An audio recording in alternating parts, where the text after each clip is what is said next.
Hey everybody, this is Rydo and we're back to another live stream of Yu-Gi-Oh! Master Duel. Let's hop in here. For the accountability section, I don't have much to say. I really only got around to maybe recording 2 episodes of Ni no Kuni.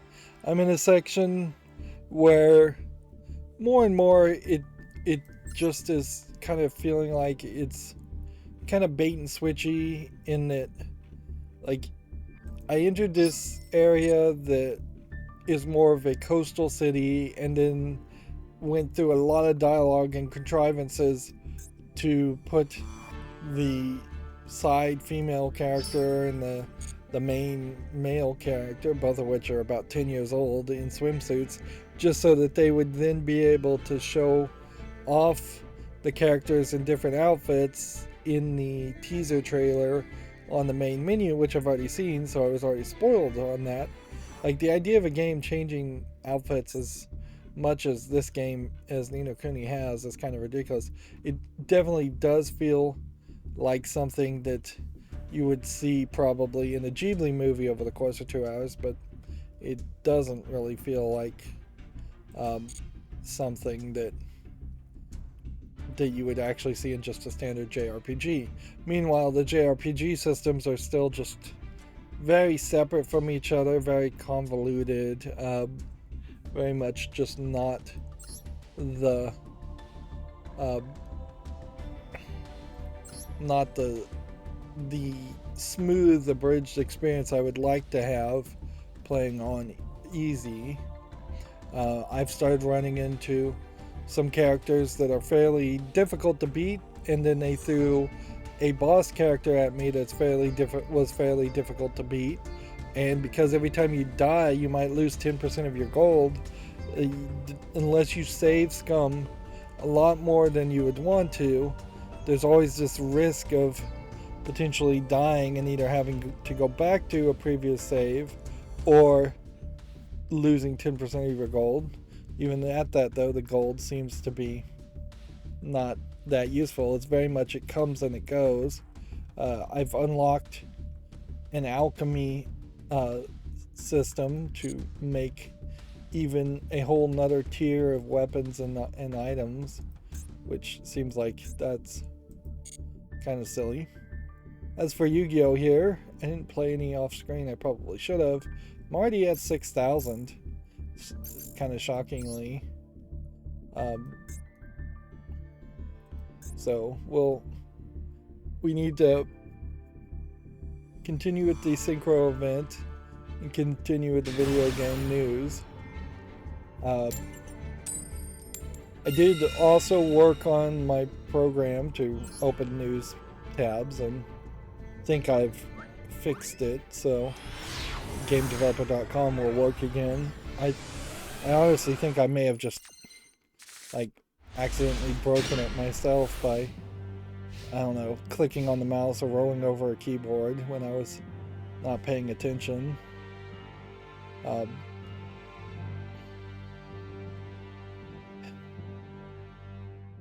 No, I'm not gonna lie, this very possibly is gonna end up being a false start, and then I may end up running to the bathroom fairly quickly into the stream. I moved my monitor through more struggle than it should have taken. I moved the replacement monitor that I had so I could actually easily now just look to the left of my field of view and see it instead of having to do a full neck turn. Although, in all fairness, still probably am having to tilt my neck a little bit. Although I don't know if, like, ergonomically speaking, you really are supposed to be able to just effectively have your neck in traction and not turn it or move it at all and just put all the strain on your eyes. I would suspect there might be a acceptable amount of neck movements to balance out eyeball movement to reduce the strain as much as possible. It is very also possible that people are just looking at screens so much more than they possibly should be, that we're just hitting a maximum of what the human body can tolerate. Human body's not really designed to look at screens at all. Because I moved the TV, that means I moved the table, that means I moved the microphone. So everything might sound a little bit different, or maybe not. Did let me potentially adjust my microphone shield so that I may bang it a little less often, but there's still plenty of opportunities to do that.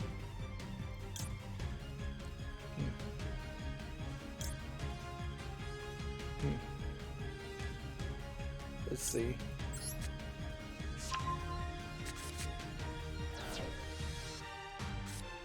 This is a special summon from the graveyard.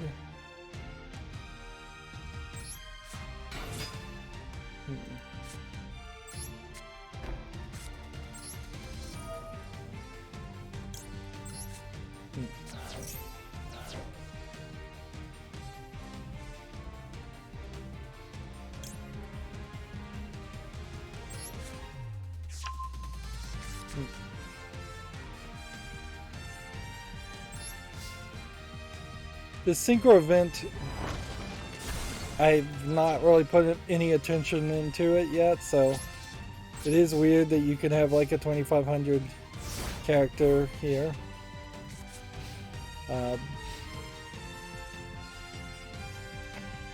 Also, I don't even know what Lightning Storm does, obviously, because there was definitely a scenario there where I could have activated Lightning Storm and destroyed all the face-up attack monsters. Yeah, and let's see, do we have anything else to even talk about in the accountability section, or can we just move on? Yeah. I think I'm gonna grind through Ni no Kuni and realize that I would have probably preferred to play just more of an adult Japanese game instead, like a Senran Kagura game, JRPG, because Ni no Kuni, from a Western perspective, even though I'm really having to use that phrase bait and switch, and I usually don't use it. It felt like it was trying to target being a kid's game, being something like a modern take on something like Pokemon or Digimon. But when you have the game kind of latching on the 10-year-old side characters, or the 10-year-old characters, and putting them in swimsuits, and when you have the difficulty on easy mode still being fairly difficult, and when you have just a lot of time wasting and a lot of grinding, regardless, it doesn't feel like it's better than Pokemon, and it then gets hamstrung in part because Pokemon in modern times, if you were to compare Ni no Kuni to, say, Shield and Sword, I'm almost certain Shield and Sword would have tightened in the story so it would be better, tightened up the gameplay mechanics so it would be a little bit quicker,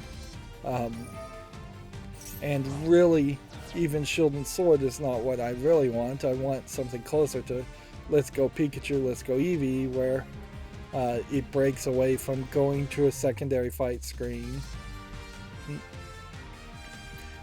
When I think about what Pokemon really should be, it really should be this abridged experience where it's just a boss rush on the gym leaders, and all the overworld stuff should be fairly eliminated, and any side quests should be fairly eliminated, unless it's just like absolutely the best content of the game.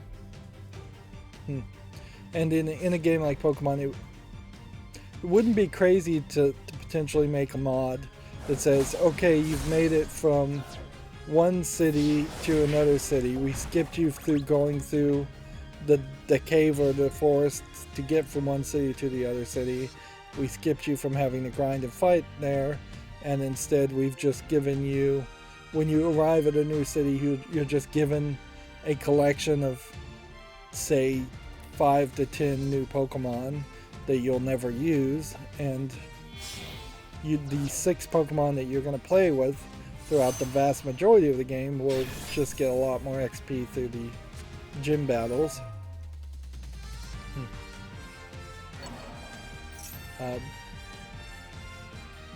In a lot of ways, I guess the Pokemon cartoon does a lot of that and gets rid of a lot of what the grinding you normally would see or would have to do in a game.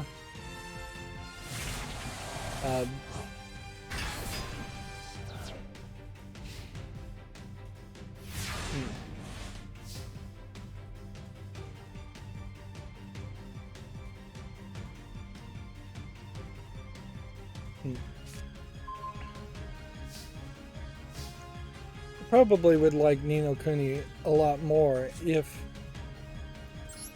it simply had a better story to it.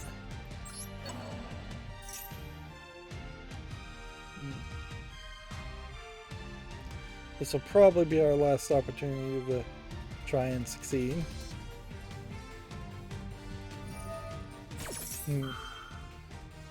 Let's see. Libretro. I believe 4 of the people who are on the Libretro team now have Steam Decks, which is kind of an indication of just how slow it's been to get Steam Decks in the hands of real people instead of influencers. And they're working on a low-level accurate Nintendo 64 emulation running great. They're running parallel RDP.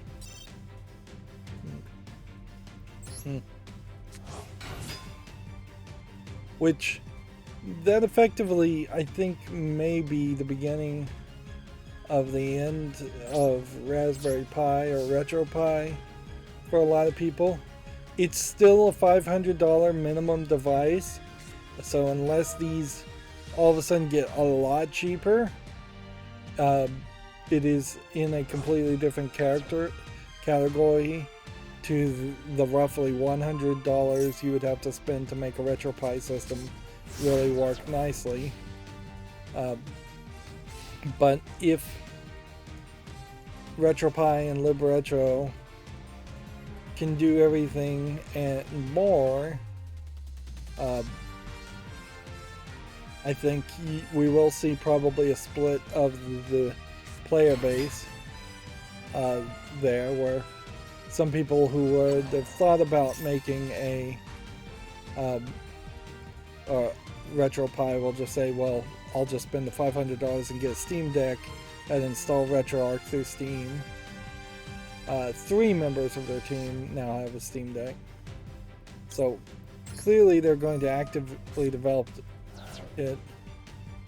One of the things that the open source router software DDWRT runs into as a problem is that really there is only a couple people who are actively working on like the driver parts, the closed source drivers for DDWRT. And so Brainslayer is one of them, and he has basically said, look, if you want to router supported, you've got to ship me that router hardware or see if I already have it first. But like, having the actual hardware in his hands makes it way more reasonable that somebody could actually program the software and test things.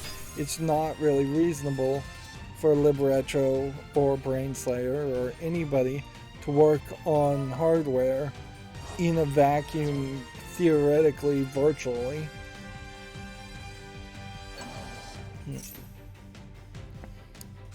Like, because you just don't ever know the quirks. I wouldn't be surprised, though. Here you can see in this picture they have also like a PlayStation VR and a Switch and Xbox controller and a TV remote. I wouldn't be surprised though if we start to see knockoff clones of the Steam Deck, things that move the buttons around and get rid of the touchpads. Valve is very much consistent with the idea that for a Steam Deck to work, or for their ideas to work, they have to have those double touchpads, and I'm just not sure that that's really the case. I think there might be a world where you can just play games that have controller support on Steam and get rid of the touchpads, or just make do without the touchpads. Straight up, if you are a mouse and keyboard player, I imagine you're still going to dock a Steam Deck and use mouse and keyboards, and probably just play on a PC and not use the Steam Deck at all. I, for the most part, always play games with mouse and keyboards. With controllers. No, I almost never play mouse and keyboard, except for the fact that there's some games that are mostly mouse connected. But yeah, I certainly could make do when playing something like Yu-Gi-Oh! Master Duel. I could make do and just use the touchscreen.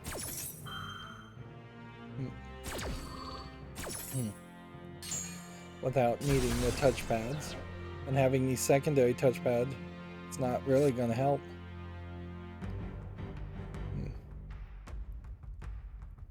Okay.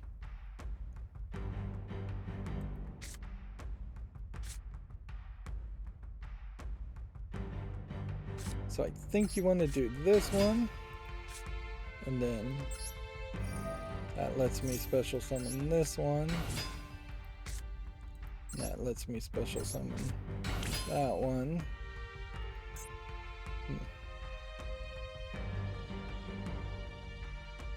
Speed run tuner.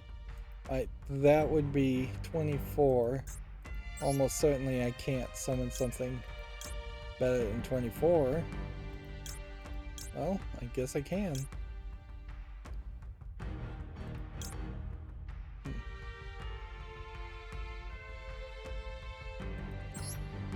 I'm gonna take this one and this one.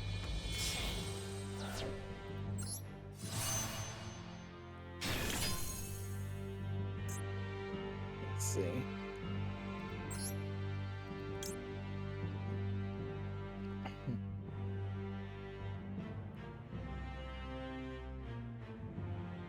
Reduce levels by 2. I don't see a reason to do that.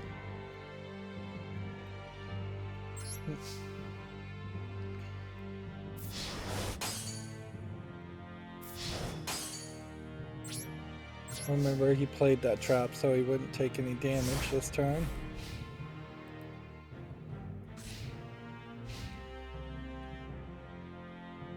Let's see. YouTube Creators is trying to highlight educational content, which would be great, but how do you highlight anything that's supposed to even be slightly educational when you've gotten rid of the dislike button, which people are still very much unhappy with that.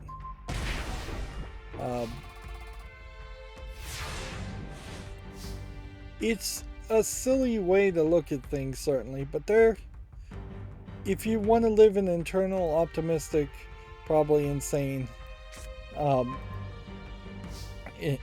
hope, there is a possibility that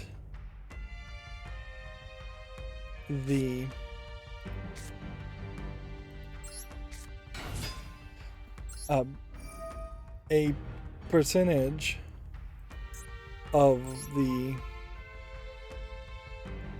let's change it to level 6, why not?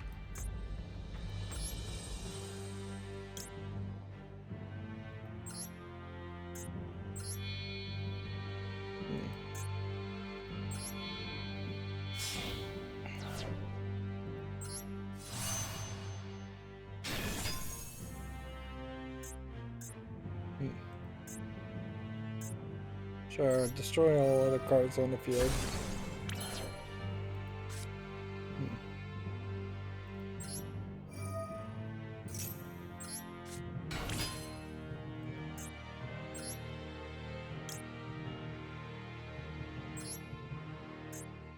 We'll just continue evolving things out. Let's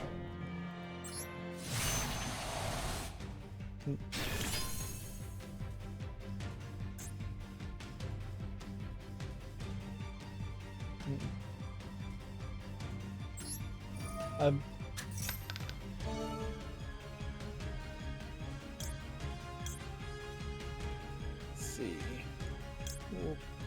1, 2, 3, 4, 5. Doesn't matter. Shuffle them all back into the deck. Yeah. There is a possibility that some percentage of employees at YouTube would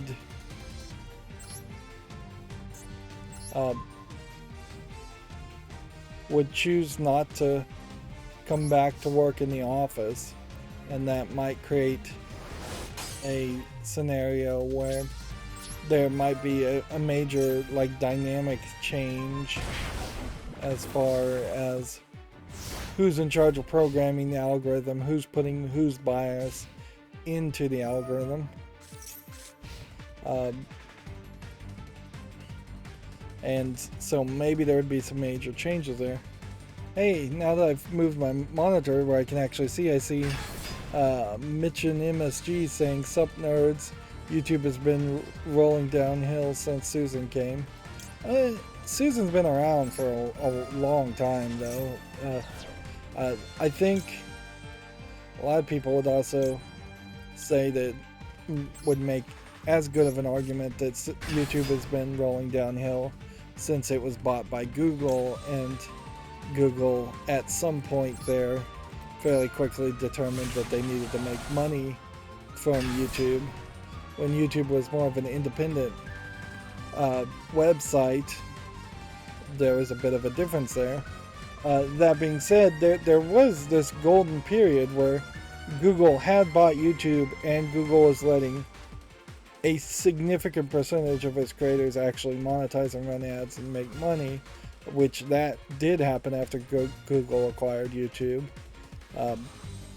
So yeah, there is a definite argument that Susan's a indicator of the problem. I don't know if she's really the problem so much. I often get the feeling that Susan Wojcicki really probably isn't doing anything, and she's not being a leader, obviously, but I would not be surprised if she actually isn't just a figurehead, and the real problem is the middle managers or the people on the board, or straight up just the employees that are programming the algorithms.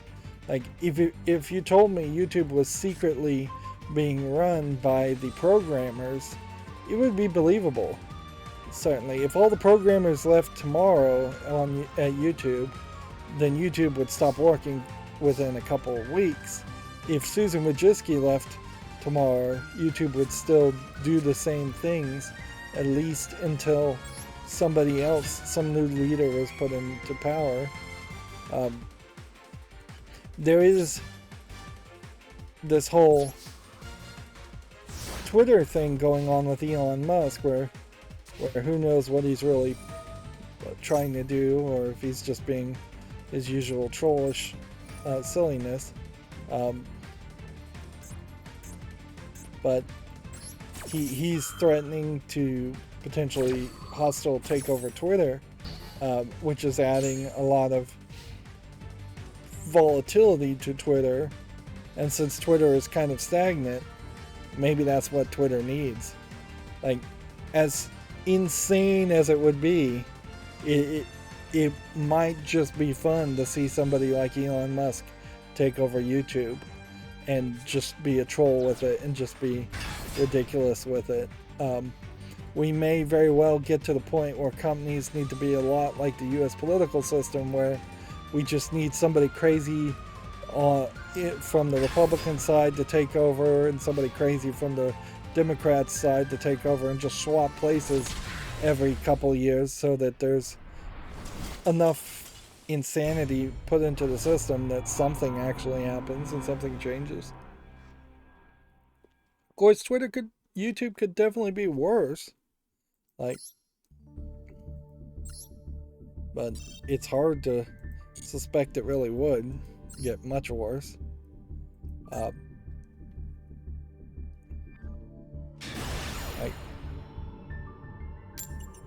what we really would want to see is competition, and the companies that would be in the place to be competitive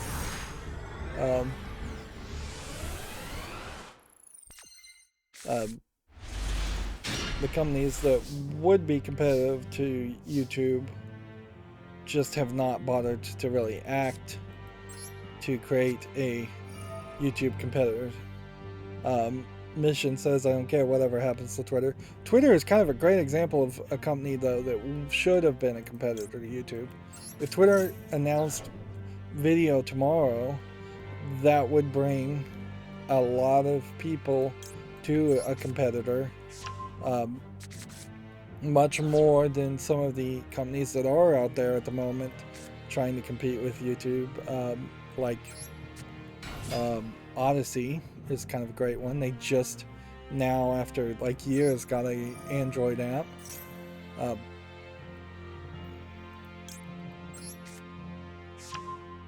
And there is definitely some different systems out there. It's like YouTube is what you make of it, Twitter is what you make of it, all these services are mostly what you make of it. I'd say Reddit is kind of an example of a community that is more unified across its subreddits. But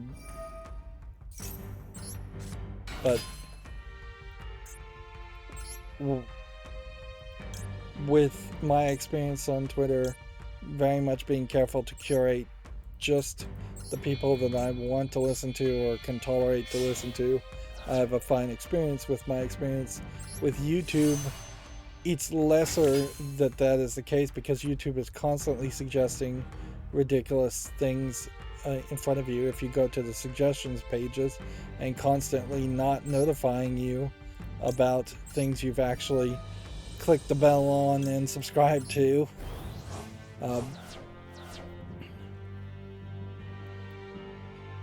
Reddit really only thrives on its front page, so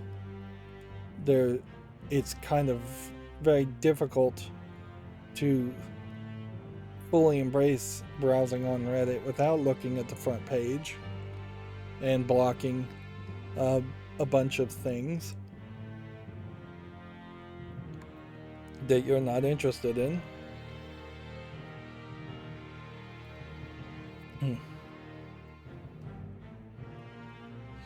I wanted to point this out. This is kind of interesting as far as video game hitch.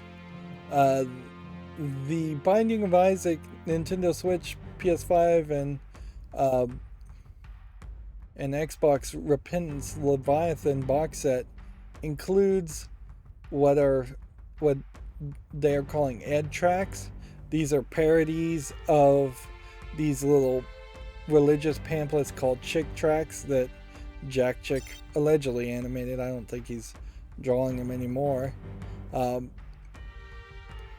They're these little religious pamphlets specifically designed so that people can just leave them in places or hand them to people without actually trying to explain their religious beliefs or proselytize to them. It's a coward's proselytization is what Chick tracks are. And of course, the Binding of Isaac deals almost exclusively in an anti-religion perspective, so parodying a Chick track is something that you would expect to potentially happen. In fact, there already was a parody Chick track item in the Binding of Isaac, I believe. But yeah, interesting extras for buying a box set. Probably not, probably still very much like most extras though, not something you're very interested in. Most people are probably not that interested in it, even if you are gonna play the Binding of Isaac. Moving on, we have our Video Games Chronicle articles. Call of Duty Vanguard update aims to improve spawns in all maps and modes. The patch targets a common complaint with the game. Which, okay, that sounds good. That's what you would want to hear an update doing. Bungie says it's fully embraced a digital-first remote working. The transition to work from home wasn't easy, but the result speaks for themselves. Bungie was acquired by Sony.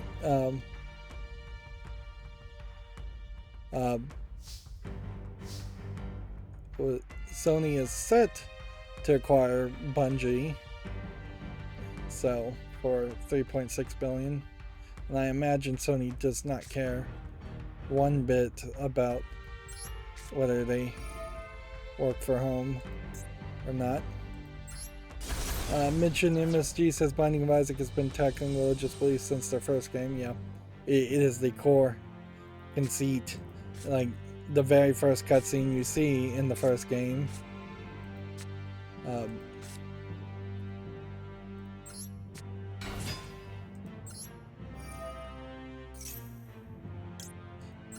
That being said, it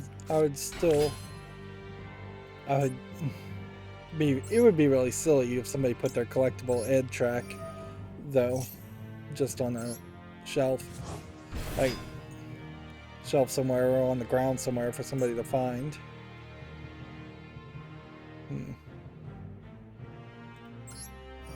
See if that does anything for us. Play all these games, play all the cards, and still not really get anywhere. This synchro event really does seem like it's making it easier to just play without actually having to try and win.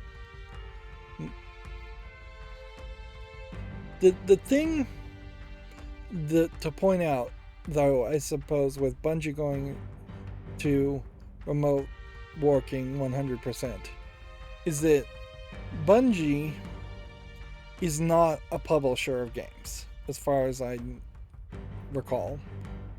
I don't think they've ever published any of their games whatsoever.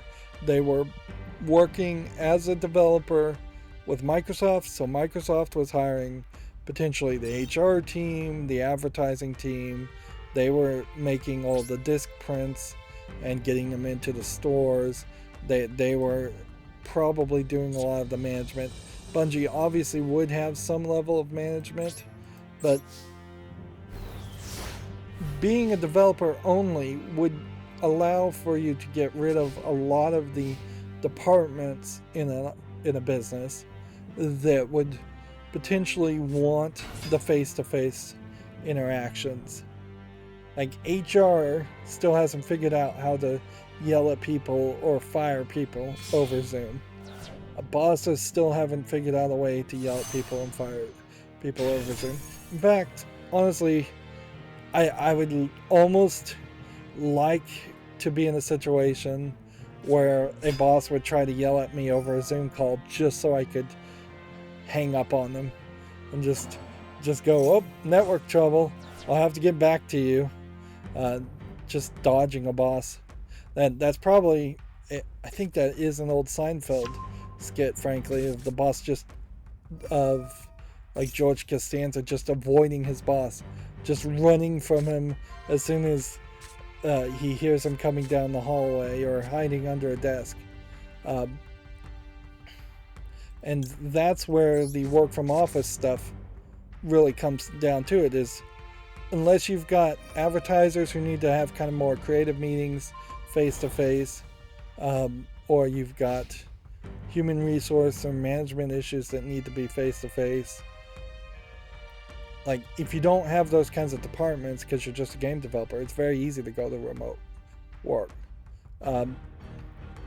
It would be very difficult, I think, for Sony Interactive Entertainment to go 100% remote work.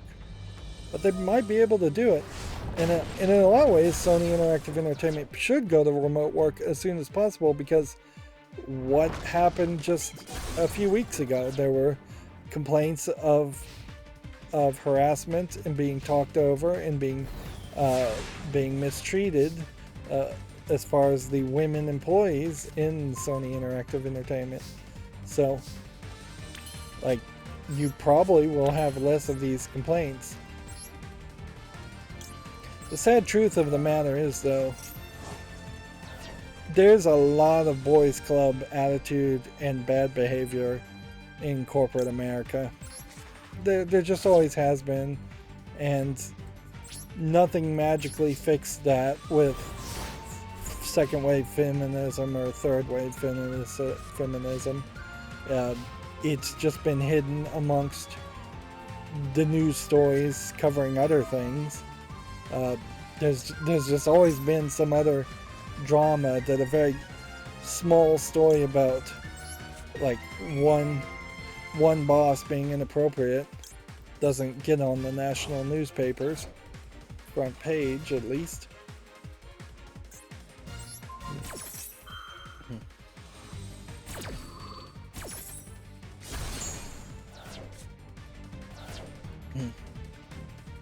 Moving on with video game news, The Witcher 3's new gen release has been delayed again, as CD Projekt is bringing the development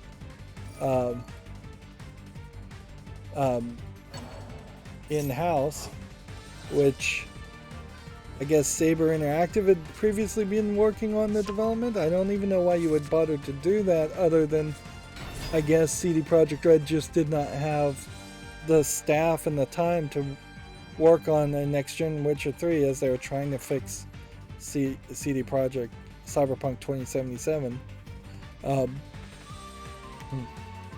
Mitch and Me says works from home with Boomer Boss is the best. You can just make up technical computer stuff if you messed up at work and are about to be yelled at. Like, I'm sorry, I didn't join the Zoom meeting before there was an issue with the server and the ping. Yeah, depends on if the Boomer Boss ever manages to yell at the IT department, because that would definitely be a case where an IT department might throw you under the bus completely.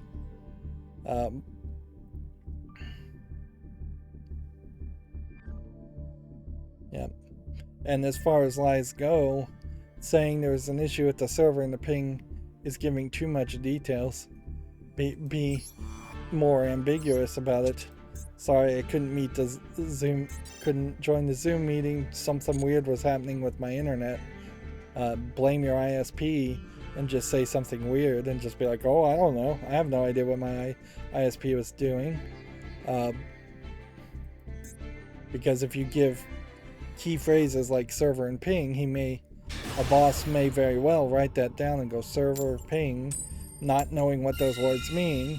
He may then call the head of the IT person and goes, what does server and ping mean? And then catch you out that way.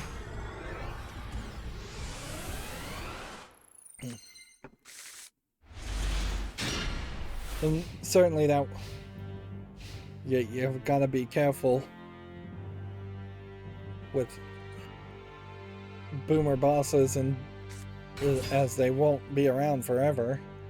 Eventually you'll have a boss who's technologically competent.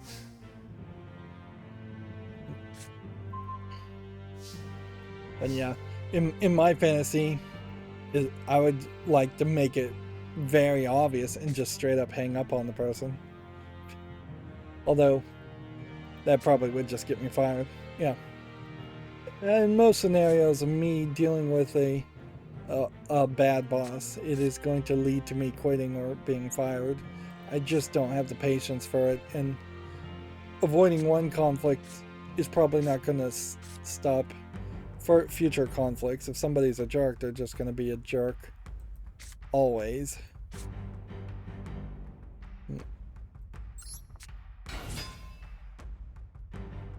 see.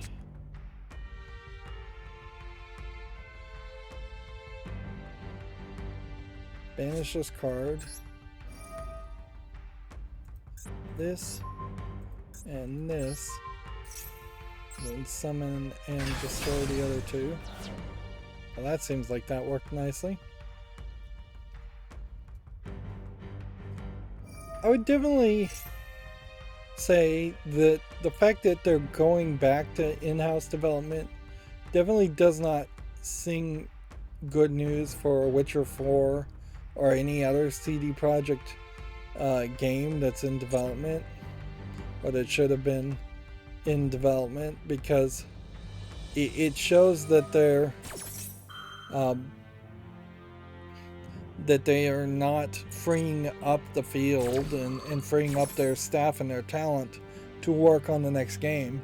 And I'd much prefer to see CD Projekt working on Witcher 4 instead of cleaning up a mess of their own making to make a next generation version of Witcher 3, which really shouldn't have even taken that much work.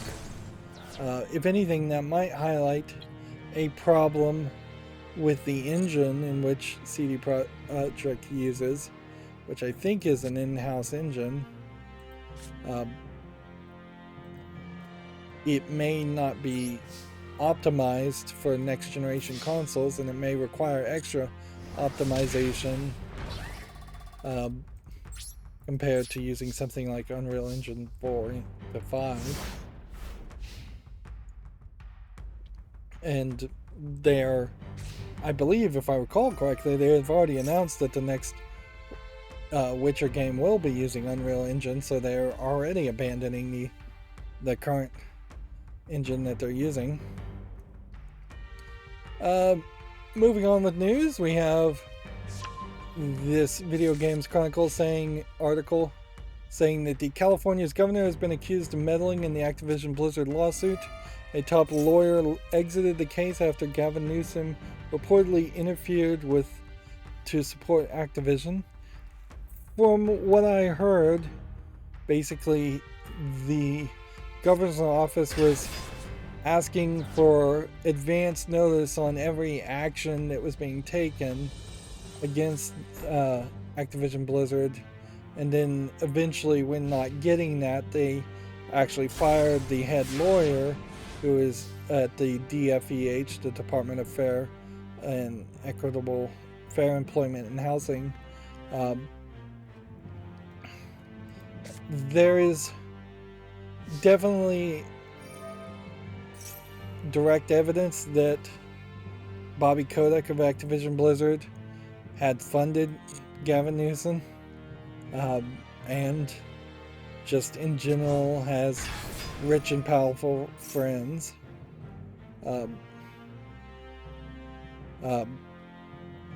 So there's definitely the appearance of corruption, and almost certainly it really is just corruption. The good news, though, seems like they're probably not going to get away with it as much as they thought they were going to. It's not a story that's just going to be swept under the carpet. That being said, I have, in the couple of days that this article has come out, there has not been any non-video game news source that has really made a big deal about it, as far as I know. Although I don't watch mainstream news anyway, so I'm not checking in on like Fox News, CNN, or even local news. So maybe there is a bigger deal around it, but I'm not seeing people in Twitter or Reddit particularly just making a big deal about it. So maybe the story is a little new, and maybe in the next couple days we'll start to see it gain mainstream interest instead of just gamers' interest. Otherwise, the story may just not have any legs, unfortunately. Like, part of the problem is a story like this, or an accusation like this, really is just so commonplace and so obvious that it's hard to get people even upset about it. Mitch and MSG, the chat is delayed and the video is delayed a little bit, up by 30 seconds. So Mitch and MSG says they need to realize that people already gave up on Cyberpunk. They can't pull something like what Hello Games did with No Man's Sky. Yeah, it's pretty much impossible to know what's going on in the heads of the upper management who at CD Projekt Red. We kind of always knew that they were stupid, full of themselves. Might be a good opinion to throw out there also. They're very much pot committed, to use a poker terminology. They desperately want to have a different intellectual property to their name other than just Witcher, because they don't want to have to mad rush towards the development of a Witcher 5, and they probably are secretly already doing that. They want to try and save face, they want to try and make money. The problem certainly comes down to when you become known as the absolute worst running, worst selling game release in video game history. And that's the distinction that Cyberpunk has. Whereas until something worse comes out, they are going to constantly be referenced and talked about as for being notably bad. You probably could take a note that not too many people are complaining about or even talking about or even really remember Batman Arkham City, which was the worst launching, worst selling game to come out before then. And Batman Arkham City was so bad it added the 2 hours, no questions asked refund rule on Steam, whereas that didn't exist before. So I think their strategy has to be to pretend to be working on it, to hope that anything they do to improve Cyberpunk leads them to being better programmers in general for The Witcher 5. And it very well may not be about getting even one more sale. It may just be about saving face and riding out a long wave of hate that it's going to get until there is some other really awful game to come out. Like Fallout 76, kind of a game in that same venue where most people didn't really like the idea of what Fallout 76 was in the first place and never got into it, never played it. But I imagine Bethesda is not putting a lot of effort or a lot of manpower on Fallout 76, and instead is just doing the bare minimum updates to look like they're still working on it, and waiting until the next Bethesda Starlink, the next Bethesda game named Starlink comes out. I wouldn't be surprised if we see an almost complete and total abandonment and just put Fallout 76 into maintenance mode as soon as Starlink happens. Although Bethesda being acquired by Microsoft now, it may be a whole different strategy from what they planned on before.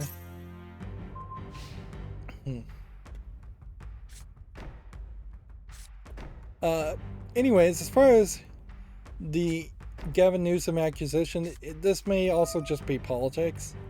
It may literally just be a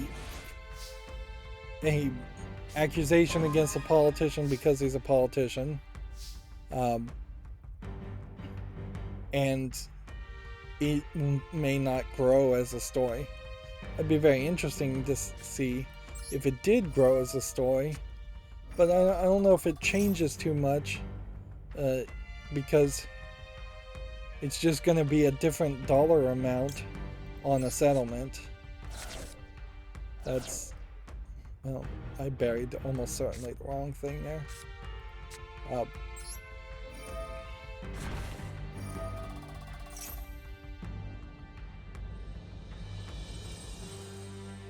Let's see.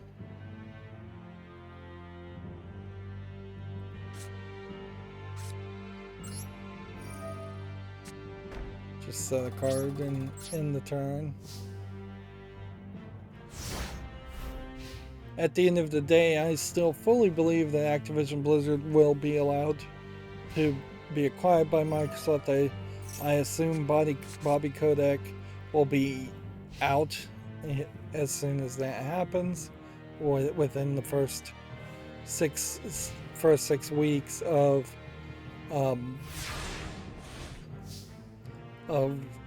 the Activision Blizzard going through. I suspect a fairly significant portion of the management will be shuffled around and eliminated when the Activision Blizzard acquisition goes through. I think there is a real chance that Microsoft will be given a wonderful little playfield in Activision Blizzard to experiment with interfering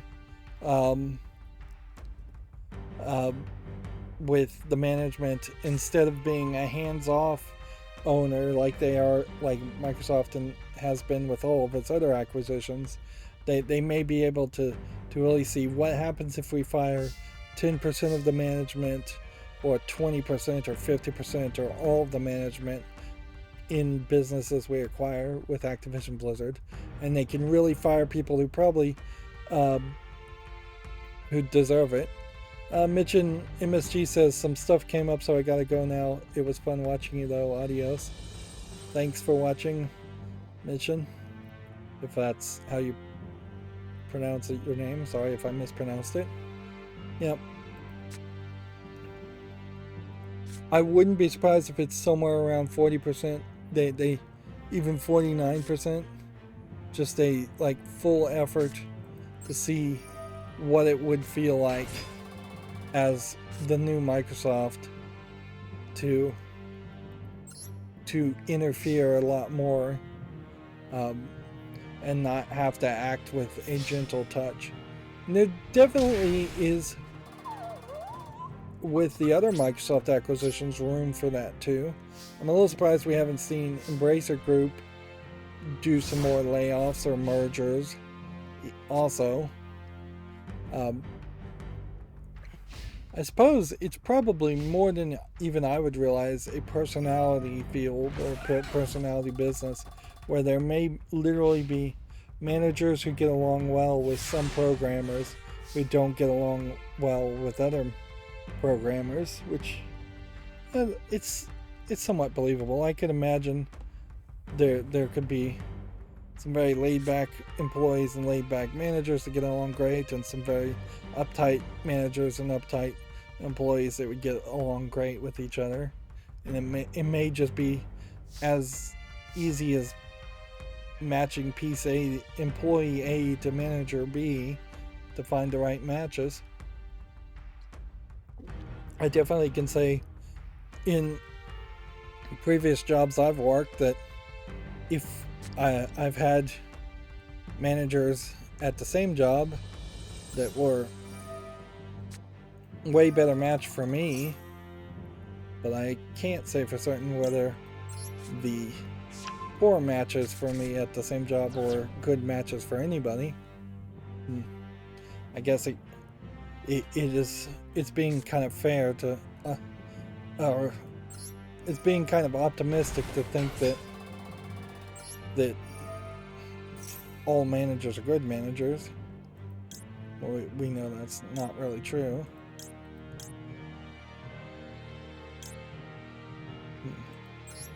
Um, but yeah, I could see Microsoft specifically getting rid of all of ZeniMax, because that's just middle management, and keeping just Arcane and Bethesda and the actual game developer subsidiaries. I could see Microsoft reorganizing Double Fine, putting them in the same office, working with the same people, and reporting to the same people as, say, Bethesda or Arcane, or just get all of those people eventually in the same system.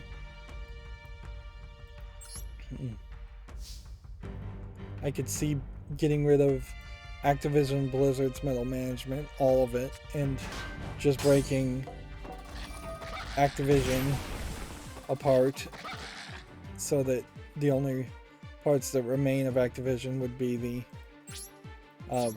parts that are actually making Battlefield, and breaking Blizzard apart to just the parts that are actually making the games at Blizzard. I could even see breaking Blizzard apart even more, where you could have the Overwatch team and the Hearthstone team become separate entities and not be really connected.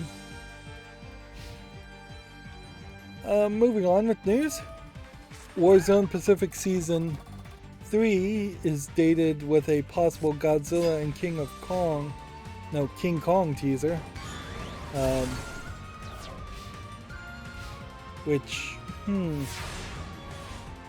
really don't know why a Warzone game, Call of Duty Warzone, would have Godzilla or King Kong in it.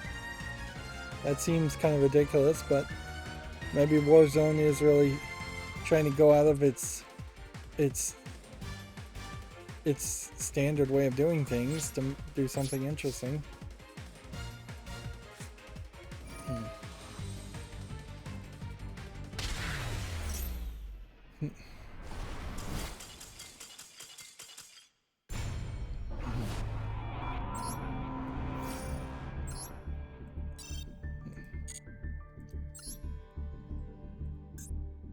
Keep on playing. Let's see. Video Games Chronicle says Battlefield 2042's big 4.0 update will include 400 plus fixes and improvements, which 400 is a big number, certainly, even if it's incredibly small fixes. There is a fairly easy way you can get to 400 fixes, though. If you fix a texture of a brick and then you figured out a way to calculate how many times that texture of the brick shows up in a level, and then counted each time it appeared in a level as a separate fix, you can fairly quickly get to 400.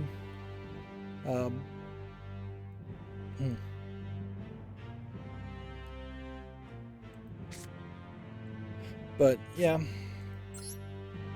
assuming that they aren't doing something like that, then I will have to assume 400 is a big number.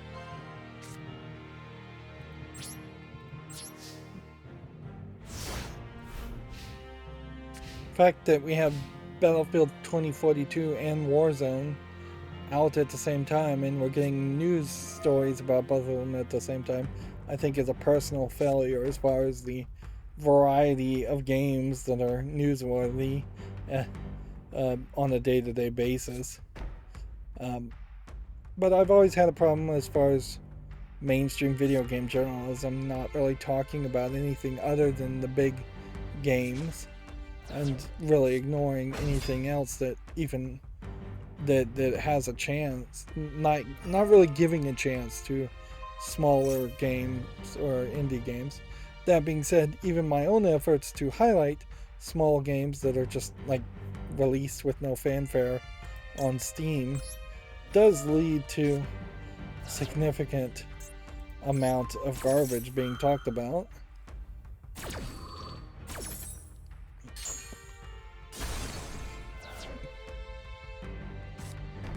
Moving on, Video Games Chronicles says Dead Space remakes gunfiring effects have been changed based on fan feedback.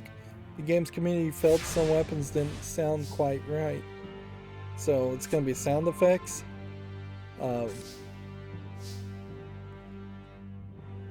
Which I almost would assume that the sound effects were new in the original teaser and they are just changing them back to the old sound effects, because this Dead Space remake is 100% a nostalgia-based property or nostalgia-based offering. So obviously, while you want to improve a little bit and even improve the audio, you want to improve it in such a way that people don't feel like it's been changed. That's the whole idea of remasters or even remakes of movies, is that remasters of movies in particular, like you don't want people to feel like you've changed things, you just want to improve it. I think Star Trek The Next Generation's remastered Blu-rays is kind of a excellent example of changing things but making it seem like you hadn't changed things, because Star Trek The Next Generation Blu-rays literally redid all of the CGI and exterior scenes and just started over from not completely from the beginning from scratch, but close to it. Whereas all the footage of humans was remastered in a more traditional way, in which it was just more color balancing and stretching to a widescreen and just making things look as pretty as possible. Digital noise reduction. Of course, in video game terms, what you change and what you can change is a very different bundle of opportunities. You can change almost anything in a video game, assuming you still have the source code. Moving on, Video Games Chronicle says the AEW game may reportedly be released as early as September, which, okay. That could be something. Wrestling games definitely need some competition versus WWF, or WWE as it is called now.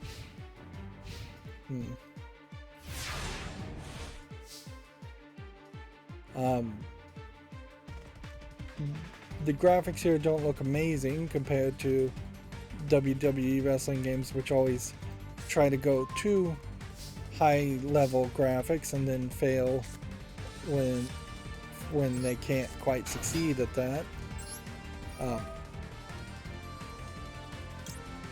I am definitely not into wrestling enough to know if there is any interesting characters at AEW. I imagine there very well may be, but not knowing any characters, not knowing any of the storylines, just being an absolute blank slate, the idea of a wrestling game is a tough sell. I would personally hope that there was a whole narrative that they were going to try and tell, like a whole road to the championship for each character. And I wouldn't care if all the characters are just straight up made up characters. This green character, I assume, is a temporary stand-in.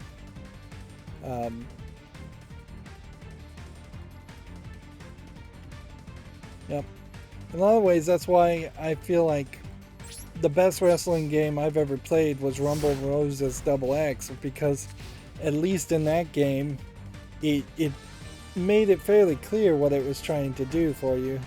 It was trying to show you lewd, made-up characters in lewd outfits, anime girls, not even really anime girls, 3D models of girls in like Catwoman outfits was one of them, and then have a very generic wrestling game as your gameplay mechanic.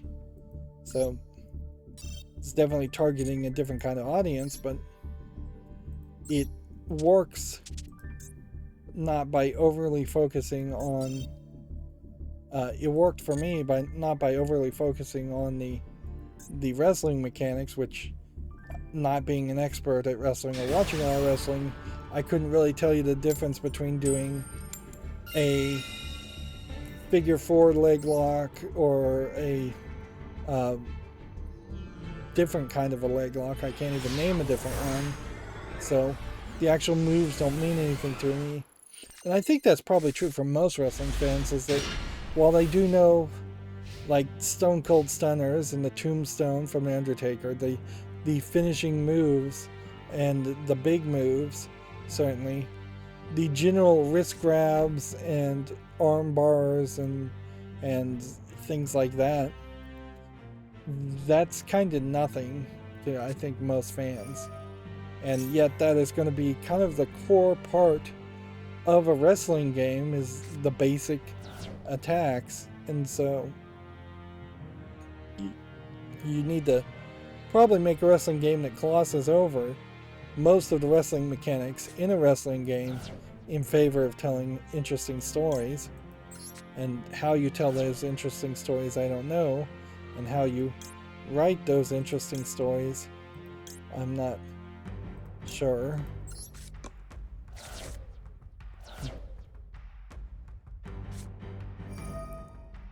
If you made a wrestling game where there was an actual hero character and you played with that hero character all the way through in the way you might do with an RPG where there's a hero character in the story, that might be better.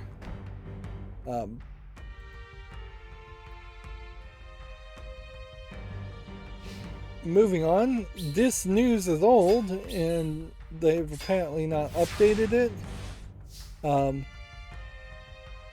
Okay, they have updated it. The PlayStation Studios website banner has added Death Stranding, which led to acquisition speculation, and I suppose you could still speculate around that. So here you have a banner of several games, with Death Stranding being here. Although I don't believe Returnal is exclusive to the PlayStation. I don't believe this is exclusive or this is exclusive. And I'm not certain if all of these are companies that are actually owned outright by Sony. The update here is Hideo Kojima tweeted the image too, before later claiming the studio will remain independent, which that may not really change too much, though, because it may be a case that Sony has bought a controlling share or full 100% share in Kojima Studios, and he is just saying that it will be independently run.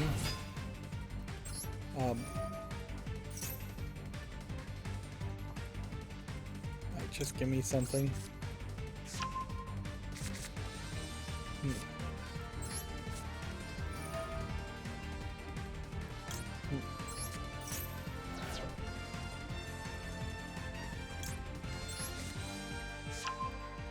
I still have yet to figure out how these cards work.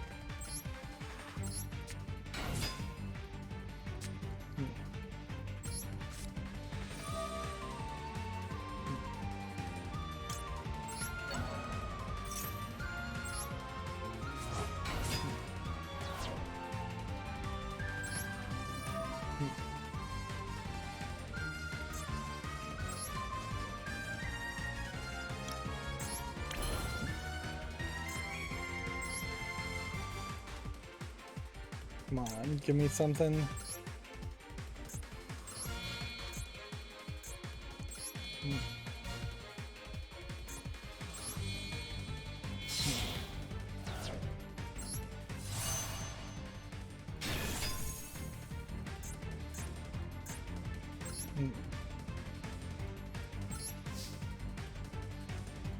This should win for us. There we go. Real victory. They don't come very often, but I'm not being particularly irritated by the fact that I'm not getting victories as much either.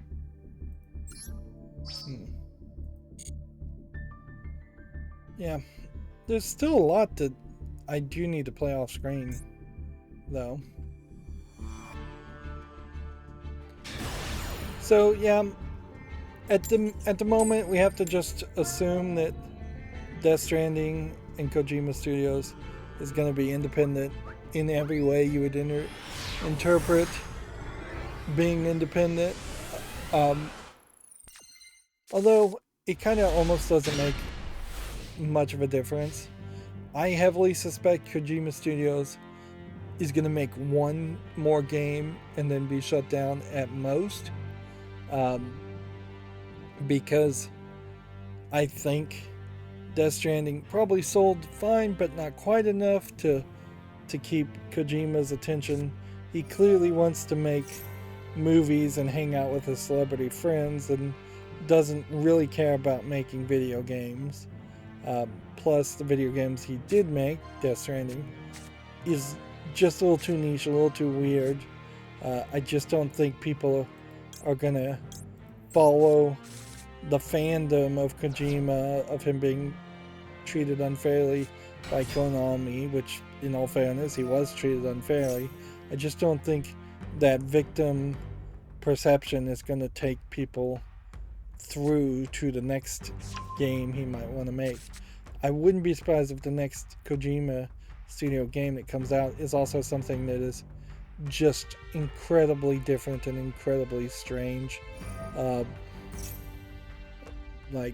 And it just is even more niche and less sellable than Death Stranding was. It frankly would be better for the employees at Kojima Studio if Sony did acquire Kojima Studio, but then Sony would very possibly just have them work as a support team and not make anything new or original.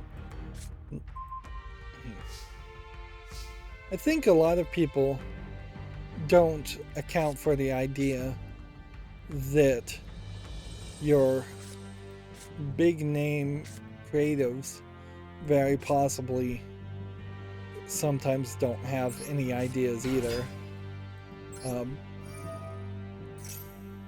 Like, while Death Stranding is clearly a game that had a message and that it wanted to say, I wouldn't be surprised if there's not another story, another message that Kojima himself has thought of.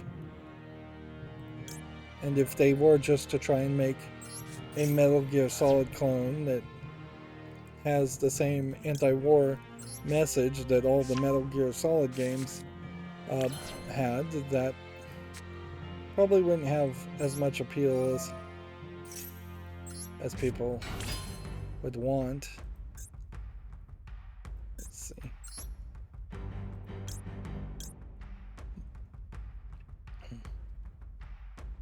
Is this a synchro monster?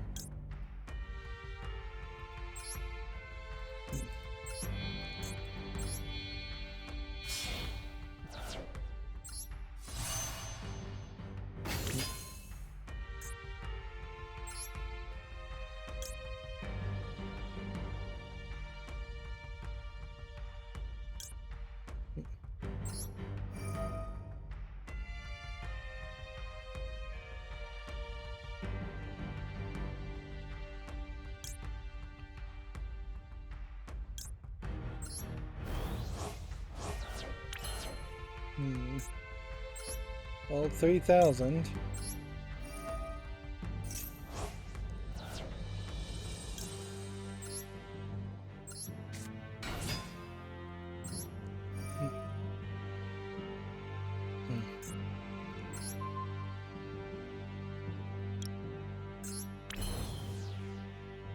I'll be darned.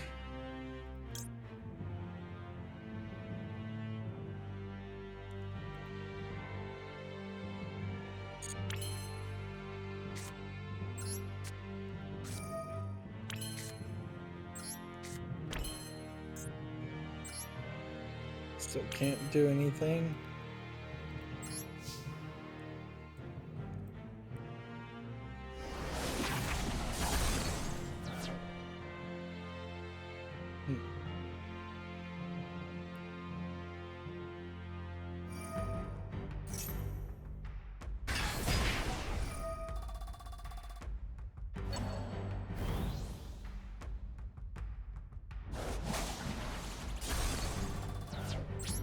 Yeah, I don't think I'm gonna win here. Moving on with news, eFootball's crucial version 1.0.0 update is now live. If you're interested in eFootball, check out this article. Notice that the screenshot's not centered. Let's see, the Bethesda launcher migration to Steam begins on April 27th, according to Video Games Chronicles. What's interesting here is I wonder if there is specifically a Bethesda game that I only own on the Bethesda launcher and don't own on Steam. And I wonder what that would look like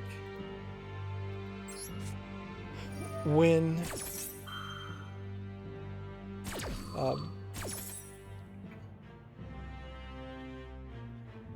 you have two of the same games, one on Steam and one otherwise not on Steam, how save files in particular would be handled there.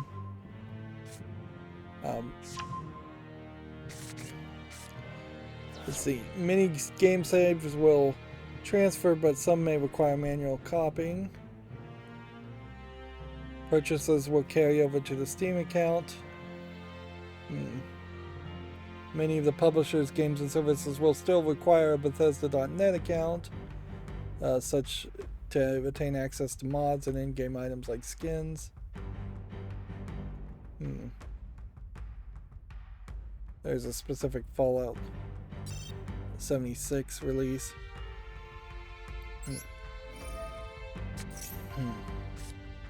I guess the question I should ask here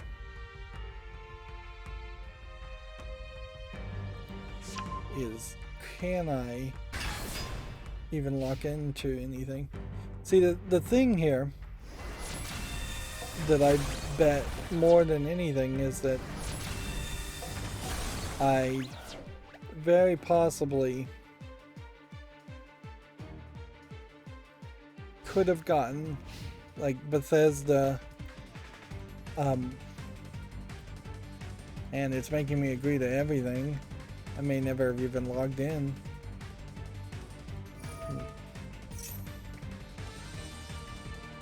Like, I very possibly could have gotten several Bethesda games, and through having an Amazon Prime service, and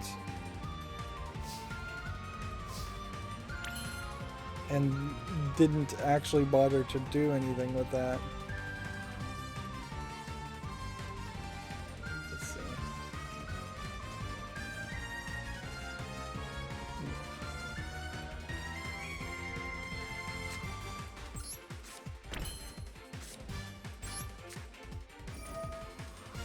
I've lost here.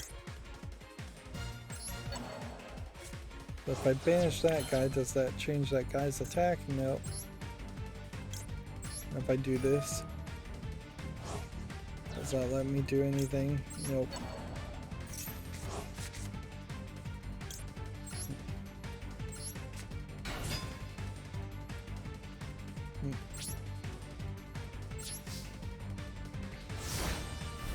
So here's Bethesda, and I logged into the account. I almost certainly don't have Starfield or Redfall. Don't even really know what Redfall is. Don't have Doom Eternal. Don't have Fallout 76, although Fallout 76 I think is free. don't have Deathloop, don't have Ghostwire Tokyo, don't have the Elder Scrolls Online Blackwood, Elder Scrolls Skyrim Anniversary Edition I already have on Steam, Elder Scrolls Blades, I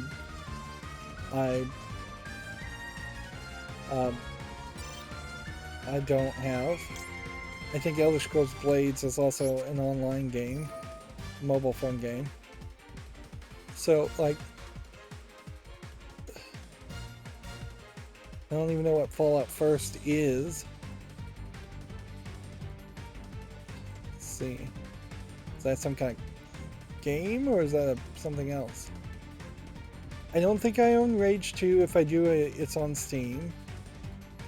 Any of the Wolfenstein games I own on Steam. Doom I own on Steam. Fallout New Vegas I own on Steam. Prey, if I own it, it's on Steam. Dishonored's on Steam. Evil Within. Fallout 3.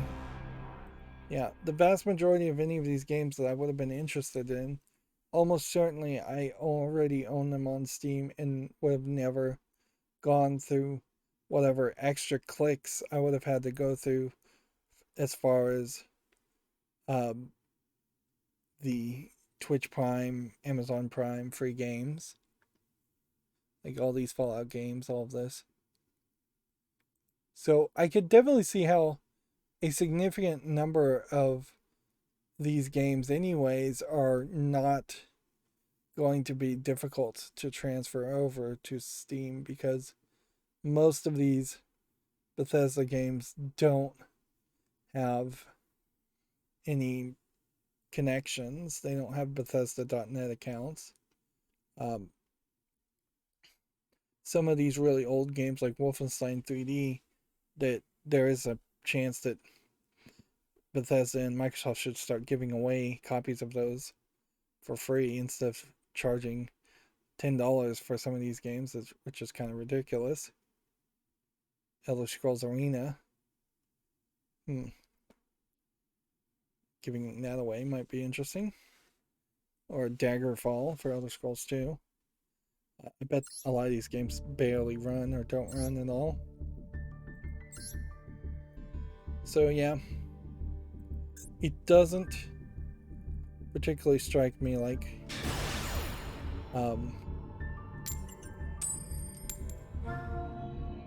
like there would be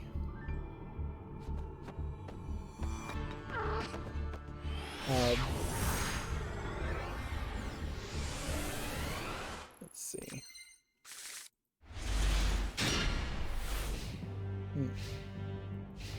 Yeah.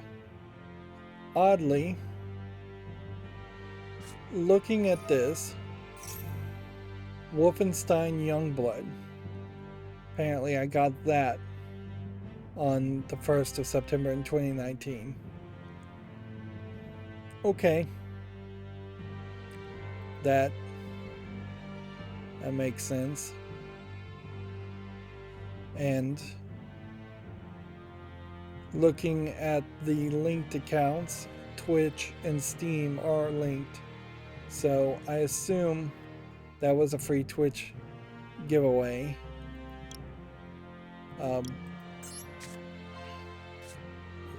Twitch game giveaway that I did in 2019, and since 2019 I've just completely given up on the idea of the Amazon Twitch Prime free games that aren't Steam games, and they're not giving Steam codes for anything anymore.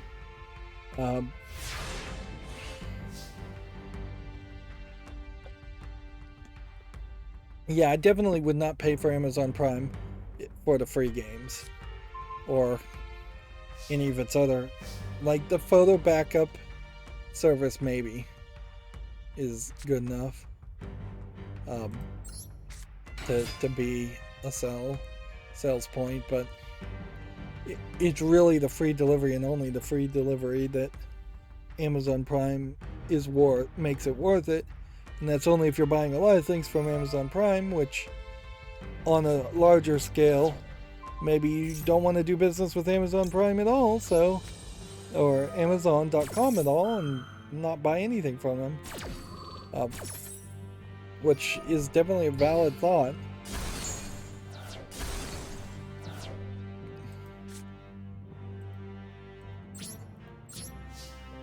Moving on, as far as news, the series creator Nomura shares some fresh information on Kingdom Hearts 4's new world. Sora's realistic look may not last for the whole game, Tetsuya Nomura suggests. The clown shoes, by the way, are also missing. The, like, giant feet. Like, he's just wearing regular shoes instead of giant shoes that he's wearing kind of giant clown shoes in all the previous Kingdom Hearts games. Yeah, I think there definitely was a case that Sora's appearance changed at least a little bit when he went to different worlds. So it would be very believable that this teaser is showing Sora in a different world, and then once he starts going back to Disney worlds or worlds of Disney characters, a more traditional appearance of Sora will show up. I wouldn't be surprised if it is something as simple as a skin, also, where he is allowed to wear the new appearance skin or go back to a more traditional skin. Yeah, I guess that would explain him being shoeless while on the couch, although Japanese people take their shoes off in their house anyways. But that would explain things. There's less of an explanation as to why you have a new female character interest. She's wearing, I think, socks. Where he's barefoot. And it definitely feels like, from what I had heard, that this is not really going to be an Earth so much, or a real world as so much, as it is just going to be a Earth-like environment. Which there may not be much of a difference there, really.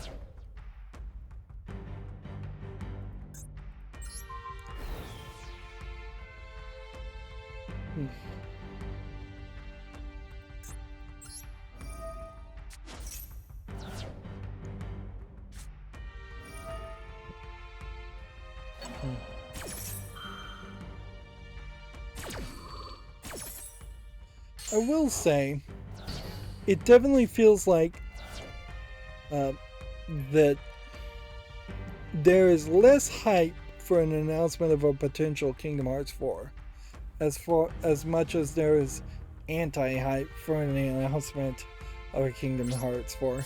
It feels like people, Giant Bomb, mainstream video game journalists, are even in themselves showing their exhaustion with the series, and they're just gonna try and get a few clickbait articles, but then they're going to stop talking about it. Like, there really was a ton of announcements when the teaser came out, and I don't think there's a single new thing to say at this point. Video Games Chronicle continues its articles. A leaked Overwatch 2 gameplay trailer shows off a new character. I assume this is the new character, since I recognize this character and this character. This might be a new character, but I suspect not. Suspect they're talking about this one. There was this whole... Yep, this was the new character. This whole origin stories of each of the characters and backstory of the heroes and fighting together previously before the events of Overwatch 1. don't know if that story ever got any kind of satisfactory resolution. It seems weird that an Overwatch 2 even is going to be made, because that's not the kind of game Overwatch promised to be. And I seriously doubt too many people are going to be interested in playing Overwatch 2. I feel like you're going to almost certainly split your player base between people who are not willing to move over to Overwatch 2 because of money or just because of laziness, and a smaller amount of the player base that would be excited to move to Overwatch 2.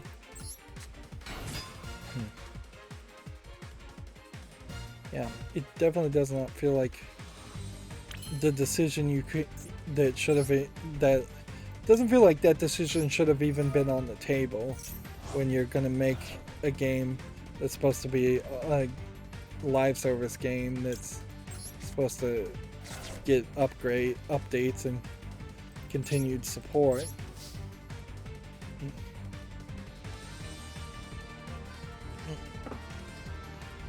And if anything, moving Overwatch 2 is just yet another example of these live service games never working. I don't think there's a single live service game that in its first iteration lived up to its own promise.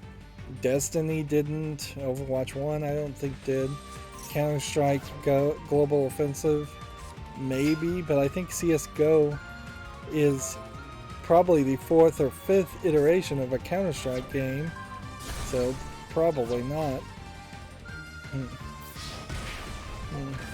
And CSGO is kind of not really a live service game so much, or it was the first live service game, so it's the exception that proves the rule.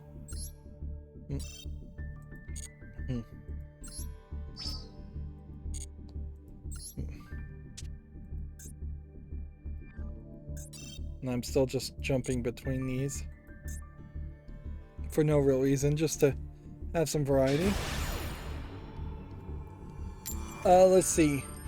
The SOC, not to be confused with the SEC, the Security Exchange Commission, a SOC investment group has urged Activision's shareholders to vote against the Xbox deal.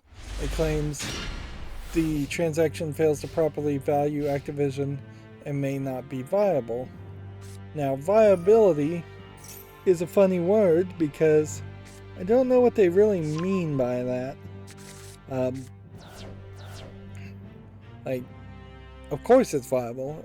If they sold Activision Blizzard to Microsoft for $1 a share instead of I believe it's $54 a share that Bobby Kotick potentially illegally negotiated for,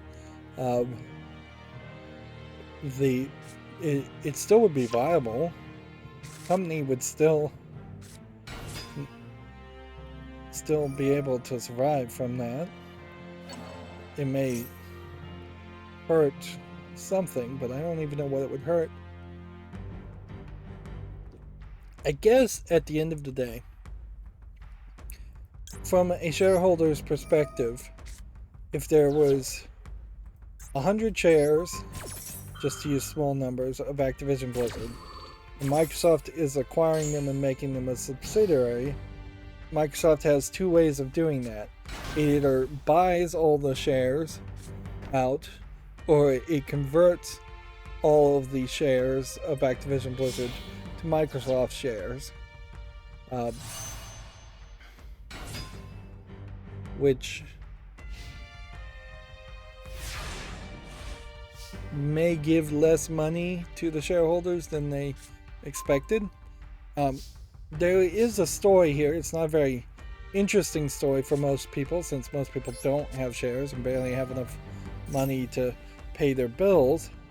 But there is a story that, from what I've heard, Bobby Kotick was authorized to negotiate a acquisition, a buyout, between a certain dollar amount per share. And then somehow in the communication, Bobby Kotick agreed to a dollar amount that was below that threshold, which does at a certain point just point out that once again Bobby Kotick is not a good business person or good person in general, but if you were, yeah, you're kind of stuck between a rock and a hard place, and I think voters voting against it, the acquisition, is probably a nightmare scenario. I would almost assume that this SOC investment group wants to short Activision's stock. So they're hoping to do some basically insider trading, convince shareholders to vote against the deal. That way they've shorted the stock. The valuation on Activision Blizzard's stock drops even more. So instead of being valued on the market for $54, they vote against the acquisition. All of a sudden it drops down to $30. SOC group gets a quick boost of money. Unfortunately, that's all trading has become for the most part these days. It's just these investment groups trying to manipulate the markets and do basic insider trading and short stocks. They're betting on failure. And you definitely are between a rock and a hard place, and really the only smart thing to do, I think, would be to vote for the acquisition, because it is not going to get better for you. You're not going to get another offer that's better and bigger. Sony has already said they weren't really interested, and Tencent is the only other people that could even really afford it, maybe Embracer Group. There's been worse news that's come out even since the initial agreement has happened. So there's unless you just want to see all your money as a shareholder go away and would just prefer to see Activision Blizzard fail miserably, if you're just that spiteful, that would be about the only reason you would vote against this, because that is what's going to happen, is that if this acquisition doesn't go through, the share prices will plummet. I would imagine somewhere at least 20% of your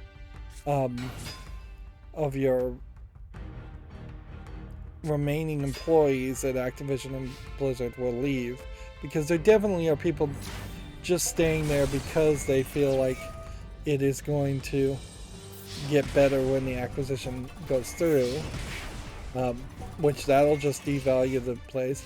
I wouldn't be surprised if it is at that point just a point where they're going to try and where Bobby Kotick might try to fully liquidate and just fire everybody and sell everything.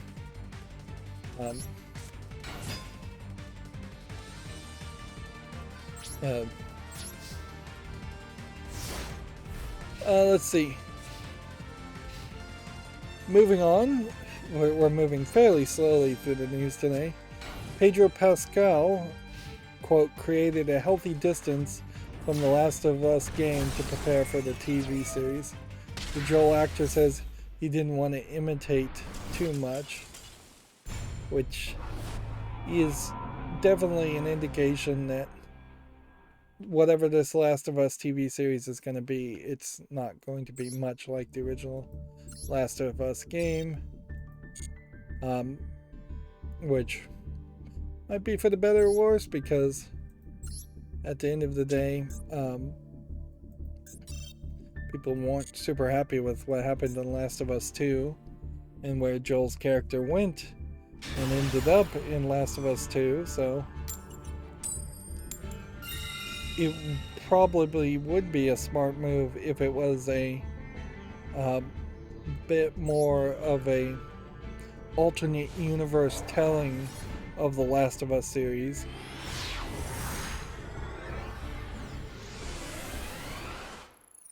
weirdly, since The Last of Us is effectively just like the Walking Dead TV series, The Last of Us TV series will effectively be very similar to that, I'm sure. That doesn't set for a good example of a well-written, long-running post-apocalyptic series. There's that Snowpiercer TV series on TNT, which I don't think that's particularly a great example either. Yeah, I don't think we've had a particular success, even though The Walking Dead has been allowed to go on forever.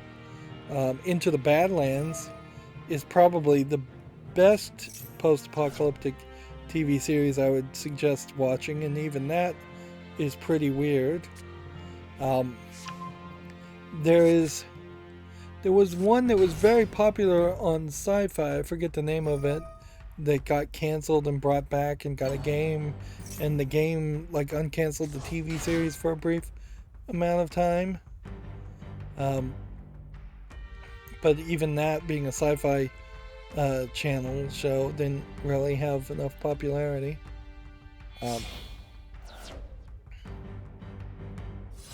Yeah. And I think I've said this before, but I'll definitely say it again. I really have to question what you will see or what will happen episode to episode in The Last of Us TV series, since a large percentage of what you do in Last of Us is stealthing around corners and throwing bottles and smashing the zombie-like characters.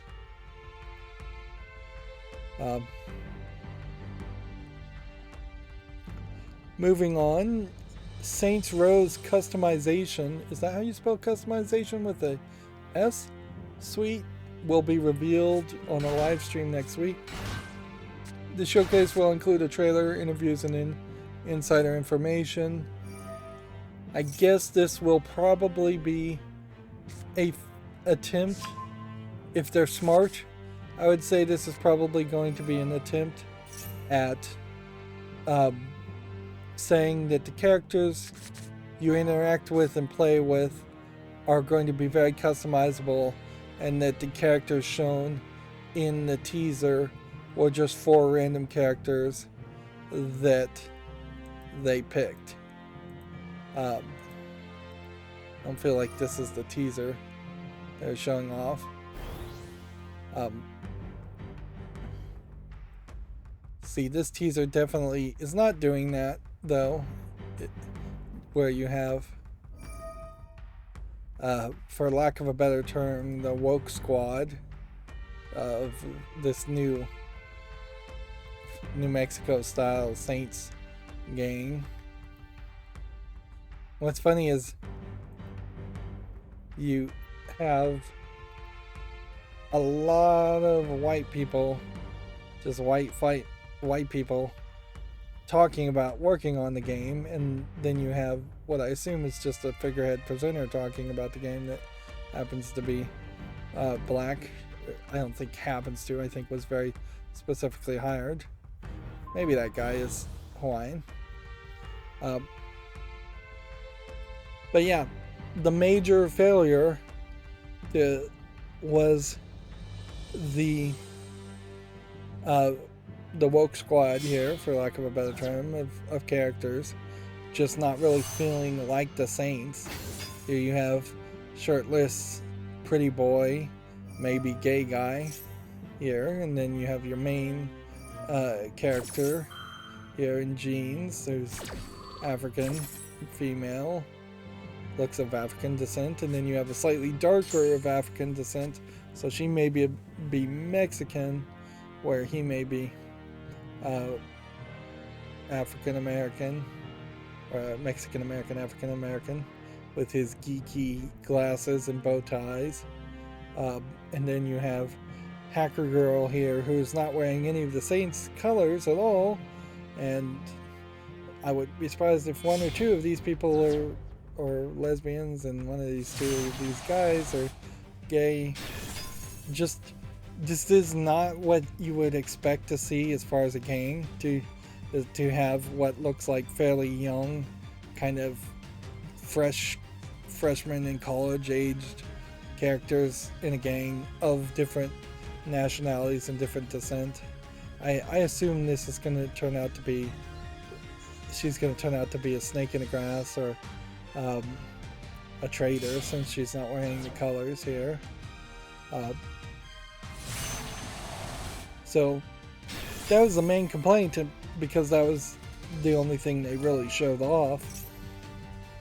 There's definitely a problem, I think, just in 2022 with the current state of trying to be woke when trying to make a game that is much closer to, say, one of the offensive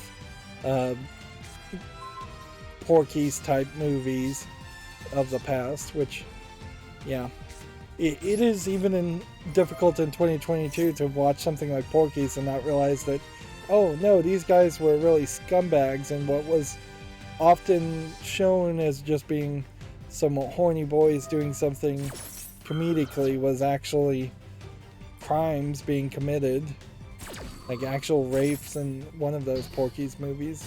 Revenge of the Nerds, I think, was actually, there was basically a rape in that, played off for comedy. That's the problem with even Grand Theft Auto, is that whatever the next Grand Theft Auto is, it's not going to be appropriate, and you're going to have to embrace that. Yeah, this is bad people doing bad things. That's the story we're telling, and that's the story we're committing to. Whereas Saints Row, this new Saints Row reboot, feels like there's going to be justification for everything these bad gangsters are doing, and that they're going to do bad things, but it's not going to work. Postal 4 is another game that's been in development that probably won't sell very well and probably won't work very well,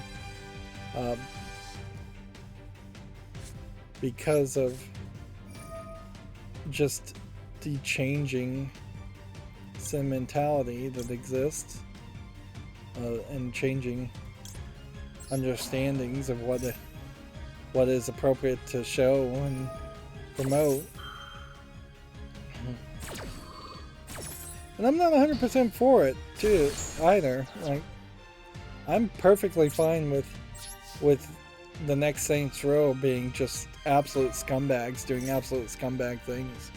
Next GTA game being absolute scumbags doing absolute scumbag things.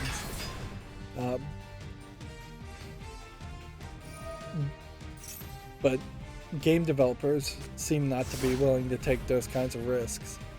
And that's ridiculous, because that was the same problem that has plagued, like, mainstream movie makers, is that there's been this heavy push towards a soft R rating or PG-13 ratings of movies. No longer can you have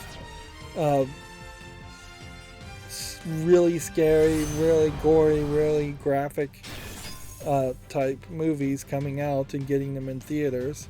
Everything is just becoming Disney-fied, and at a certain level it is turning adults away from being adults into just being older kids who are still just engaging in kid entertainment, which is ironic, because that was always the accusation of people who played video games in previous years, the previous decades, is that people who played video games after the age of 20 were just immature man-childs.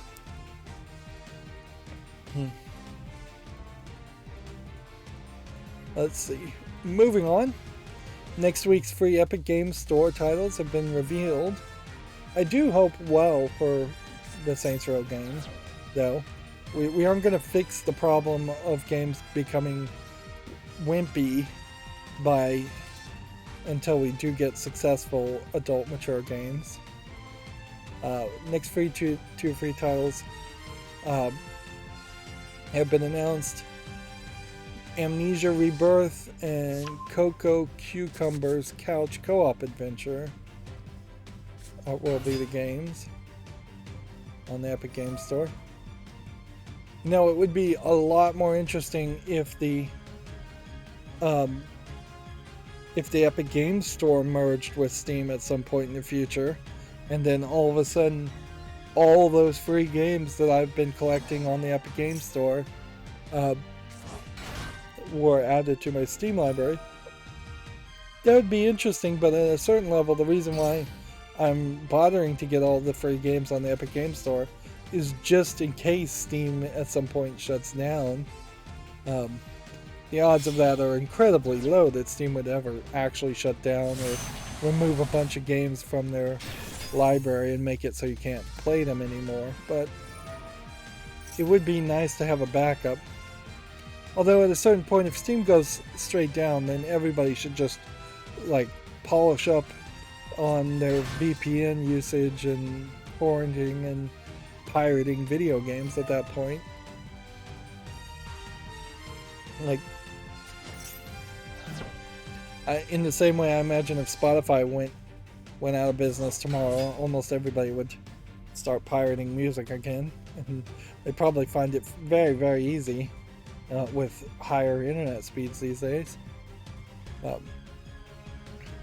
Moving on, Hideo Kojima's Xbox project was, quote, still a couple of weeks ago, it's claimed.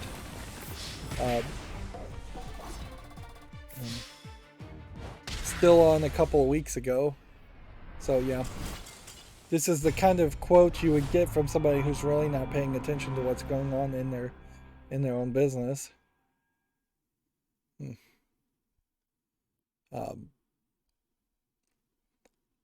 Or you take, it's probably better to interpret this as it was still on as of, quote, a couple weeks ago, in the sense that a couple weeks ago Hideo Kojima talked to Microsoft and they still have a initial tentative agreement for an Xbox project.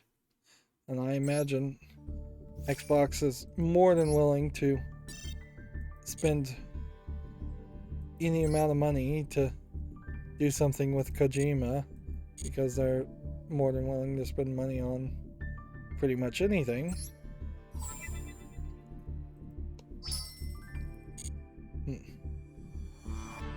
We have a whole bunch of ranked daily quests that need to be done. Meanwhile, I've apparently only won one ranked game, an exhibition, and done considerably small amounts of damage. So I really am gonna have to play off screen. I haven't even destroyed that many monsters on the field. I only have 6 days left to do this.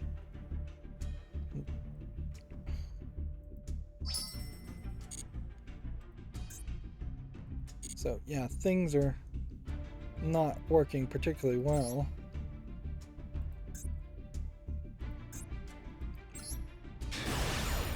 We're already 2 hours in. So I'm going to start this spectate video and then try and burn through some more news.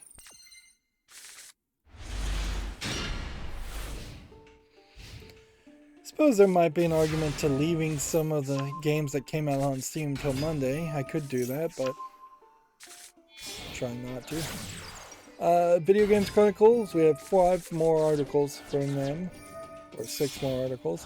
The new Need for Speed's aesthetic will reportedly have anime elements. The game will also be set in a fictionalized Chicago, it's claimed, which I don't know what anime elements you specifically are going to combine with a fictionalized Chicago to make that quite make sense.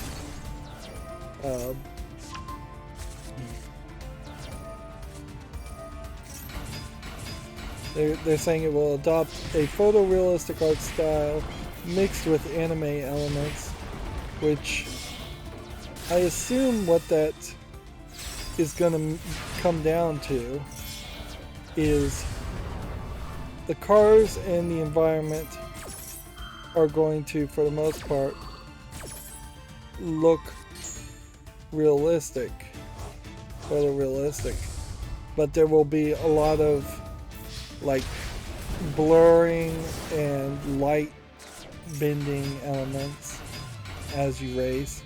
Maybe more of a top-down perspective.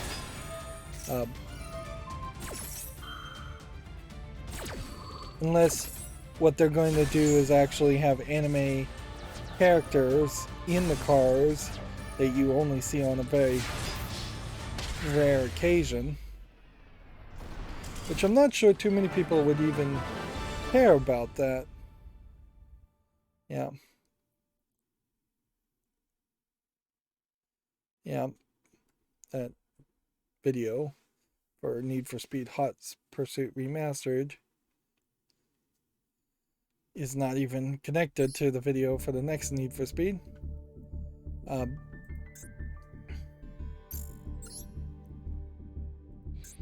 Yeah, I could see that, certainly.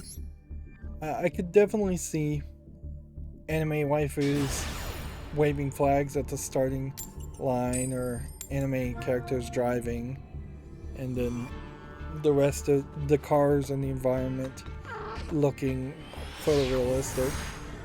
Most human characters in racing games do look pretty much like cardboard cutouts anyways. So embracing that fact might be helpful. Moving on, Video Games Chronicles says CD Projekt Red claims that Cyberpunk 2077 is now sold over 18 million copies. And the Witcher franchise in total has sold 65 million units, including 40 million units for the Wild Hunt. So you can definitely see where this is shipping units versus selling units, slight difference there. But I could definitely see them wanting to get to at least 20 million copies sold, or saying that they shipped at least 25 to 40 million units of Cyberpunk 2077, just so the numbers don't look like complete failures. And yeah, pretending like you're still interested in Cyberpunk 2077 long enough to get to 20 million units sold is probably something that they would care about. As the next article says that CD Projekt says that a major Cyberpunk 2077 expansion will include new storyline, and that further DLC is also in development. So I assume the DLC has always been in development since day one. How much new storyline, they're not really telling. Further DLC could be incredibly minimal. Certainly, it doesn't have to really mean that further DLC does much more than give you a few new items or a few skins. At the core of it, the horse technology in Witcher has always been somewhat problematic. Like, the horse would get stuck. The horror technology is attempting to improve upon the horse technology of The Witcher in Cyberpunk. So working on that will copy over, or should copy over, directly to Witcher 4. I'm not sure if the gun technology or any of the other game mechanics directly can be copied over to Witcher 4, but almost certainly the NPC technology and the lighting and level of detail and the texture loading, all of that is stuff that they're going to try and improve on in Cyberpunk, so it's much better in the next Witcher game. There was perhaps fewer NPCs than you might want outside of the cities in particular in Witcher 3. honestly, there was probably fewer monsters than you would want in Witcher 3.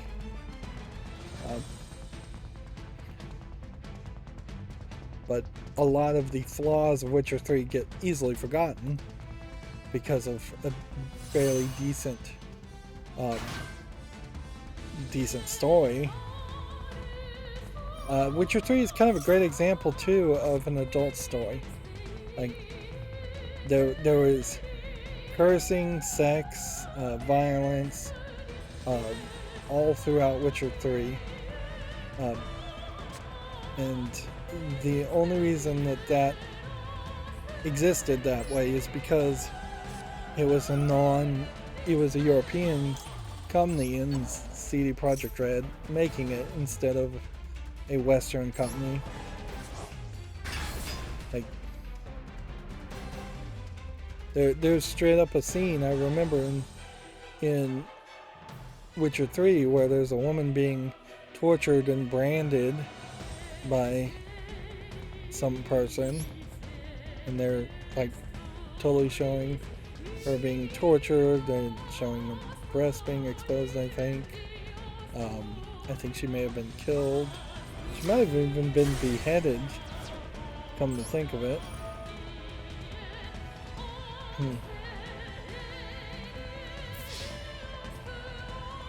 Like, I don't think we're going to have a similar scene done against or done by the characters of the new Saints Row game.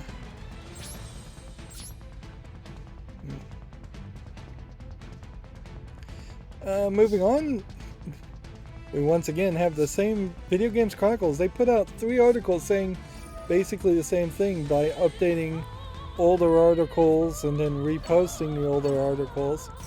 Hideo Kojima again says he'll stay independent right after tweeting out the PlayStation logo. Let's see. Video Games Chronicles says Return to Monkey Island will finally explain Monkey Island 2's second ambiguous ending. The game will also return to the iconic Melee Island, which, okay. There was already kind of a explanation though, as far as the non-Ron Gilbert sequel to Monkey Island 2. So he's going to be reconning, frankly, more games than he made himself in the Monkey Island series to get back to the story he wanted to tell. Although, in all fairness, the story he wants to tell, he's been working on in his own mind, I'm sure, for decades.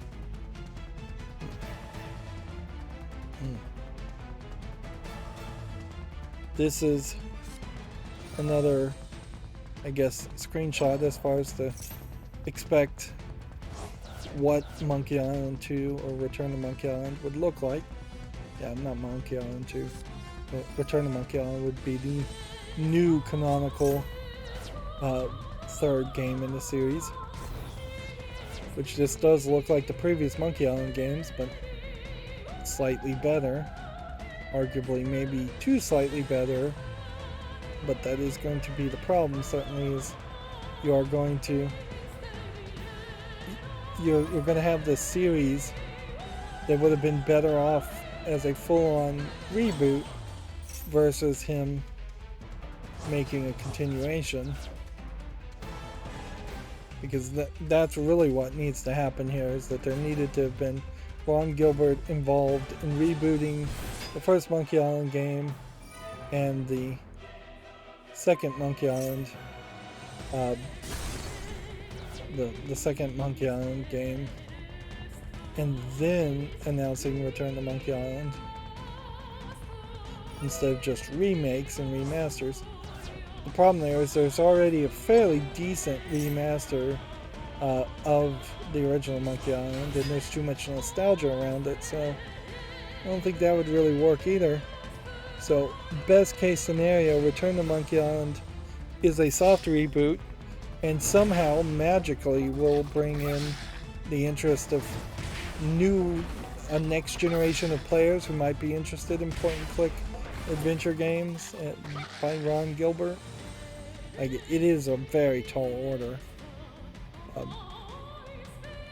And then our final Video Games Chronicle article that we have here is that CD Projekt says The Witcher 3's next-gen upgrade isn't in development hell, which then the subtitle here says the publisher claims there isn't much work left to be done, which, okay. I personally never got to the point where I would play Blood and Wine, like, because I got The Witcher 3 for free when I bought a video card, and that gave me a good old games code, and by the time I played all Witcher 3, Blood and Wine was not out, and I had my fill and just moved on to playing other games, and never got back to finishing playing the DLC. So at this point I would have to make sure I've bought in the game a second time effectively on Steam and the DLC, and it would be interesting to maybe compare the graphics, because I was playing it with like my 970 when The Witcher 3 when I got the 970, and now I have like a 2070 or a 2080, I don't even remember. So there's a couple generations improvements as far as graphics card, although it probably wouldn't look that much different, really.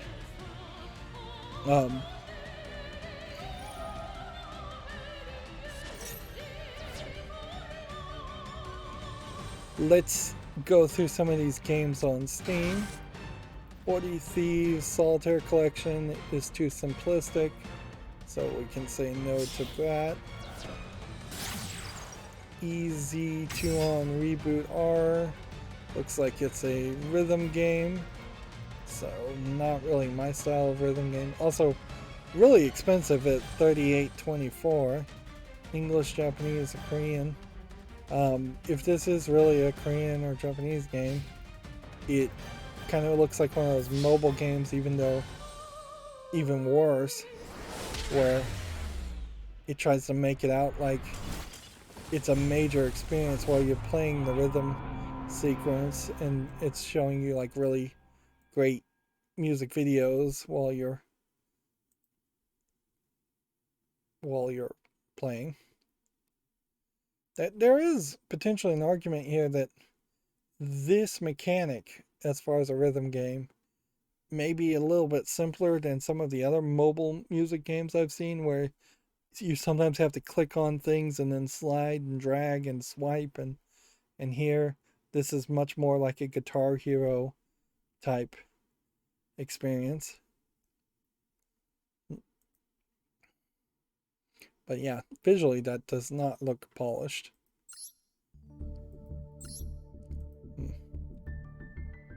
I'm not doing much better playing ranked than I am playing the festival. Here we have a game called Rip and Gun, which doesn't look visually polished enough. It's free to play, single player only. Check it out, I guess, if you're interested. Here we have a Fruit Bonanza, which looks like it's a Infinite Runner, Flappy Bird type game. Nothing there of interest. Here we have a game called Sin, which looks like a single screen, simplistic puzzle game of no interest. Storming Master looks like an asset flip looter shooter is what they're calling it. That's funny, we don't really get that many games labeled as looter shooters. Of course I'm going to say no to it. It's just not enough there. Yeah, with the exception of Borderlands, I would be hard-pressed to tell you what was the last game that would describe itself as a looter shooter, or I could even describe as a looter shooter. I can say, definitely talking about Ni no Kuni, it does seem like there's way too much loot, way too many items and collectibles, particularly playing on easy. It feels like the game is going to either get really, really grindy, or on easy mode, I'm just not going to end up collecting but maybe a third of all the items that possibly exist in the game. Here we have a game called Moonstruck, which looks like it is a Lander clone. And I kind of have to applaud it because it's taking a very old game like Lander, where you're roughly trying to control a rocket and get it from point A to point B. In a lot of ways it might be a variant on the frustration platformer.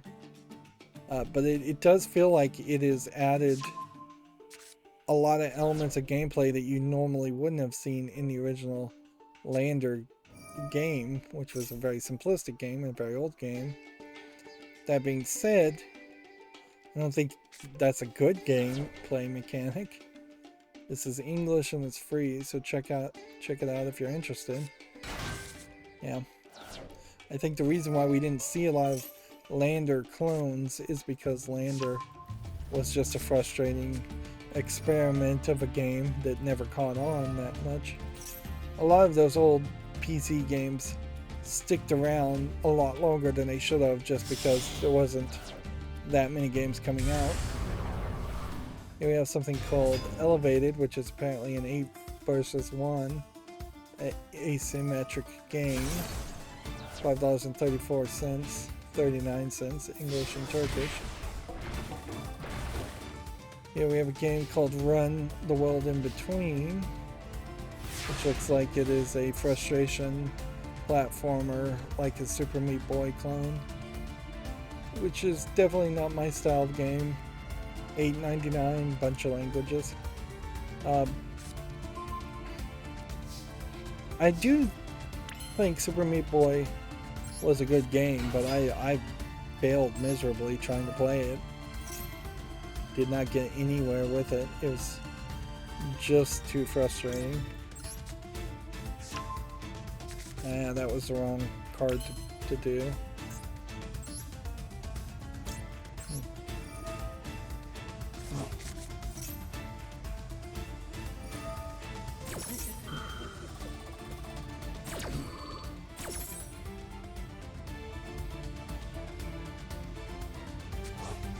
Let's see. Next, we have a game called Fury Furry Smash and Roll, which I think is probably an online game only. Yeah. Most recently, it's mixed. Overall, it's very positive. It's free to play with in-app purchases, so they may have kind of abandoned it, or they may have changed it more recently so people don't like it, or it may have just come out of early access and people realize that it's not going to get any better, which would be a reason to be upset with it.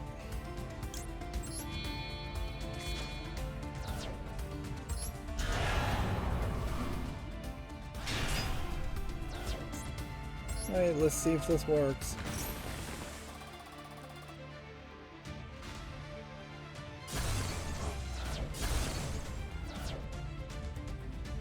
Nope, that killed me.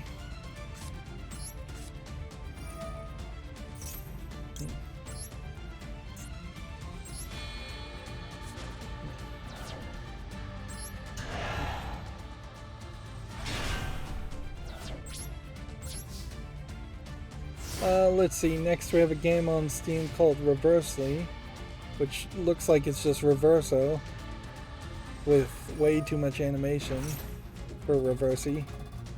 Or maybe, yeah, Reversey is slightly different than Go, but not by much.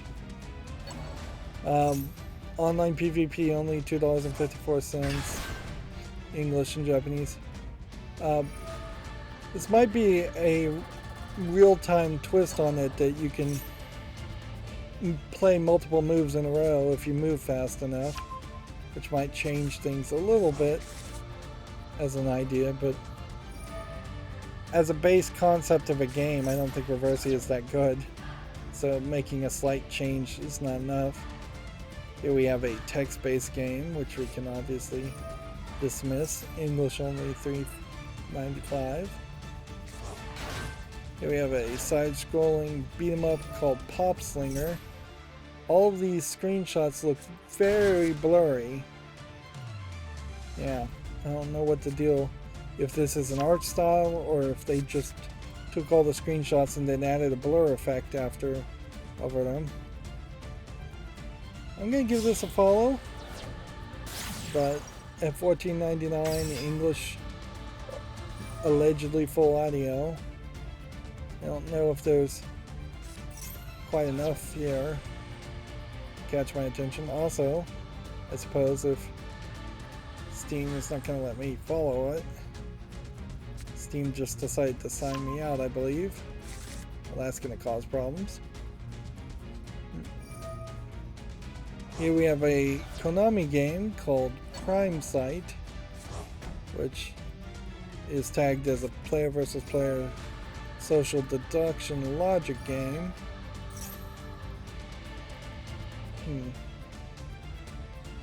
$19.99 online PvP. Well, this creates a weird position. I think I want to put this on the follow list just to see how people react to it, but in a weird way,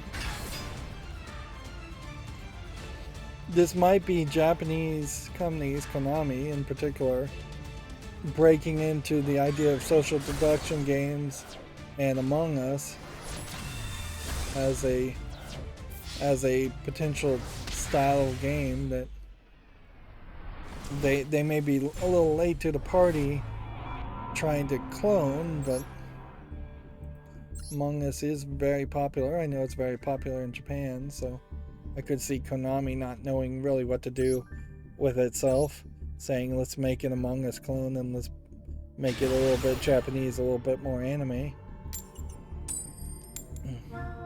Here we have a game called Bricks, which is an atmospheric physics destruction game. There might be something to this. I'm thinking maybe something similar to like a Blast Corps type experience. It's $14.44, several languages. Again though, none of this is going to work because it decided to sign me out.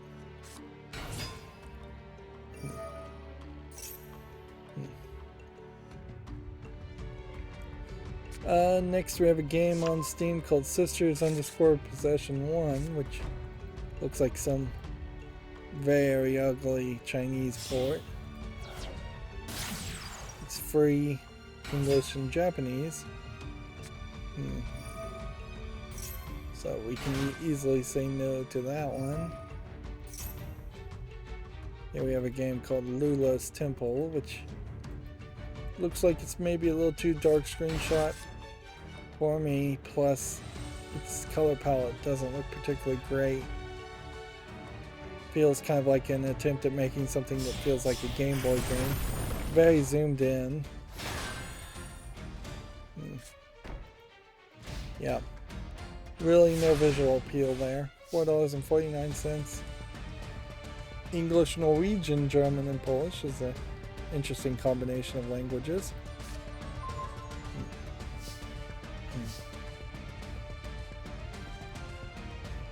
Let's see, play this, do this, do this.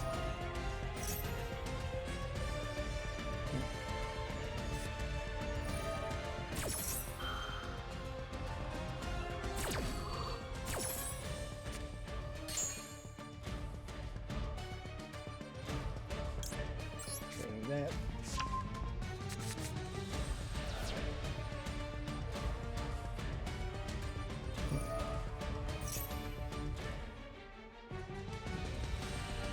So this guy will flip and I'll be able to use his ability again.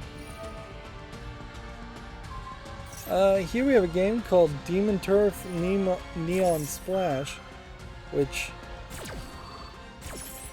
I feel like there was already a game called Demon Turf that looked like this. Maybe it didn't quite play this way. So we may be getting a somewhat fairly quick sequel. Yeah. Demon Turf here. Hovering over it. Let's see, we'll just click on it and see. Demon Turf is rated very positively. And looks like it's a good looking game. And now we have Neon Splash, which doesn't feel like it's just a remaster or a remake of the original game.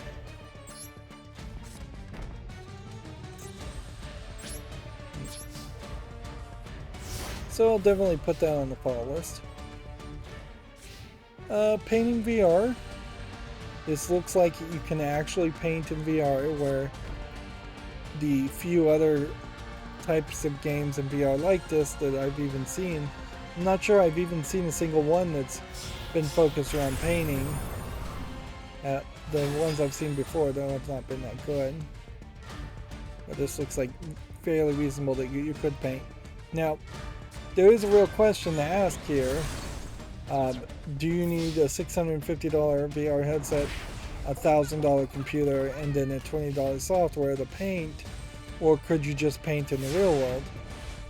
If you have like physical movement abilities, limitations, you probably aren't going to be able to paint in VR any more than you could paint in reality.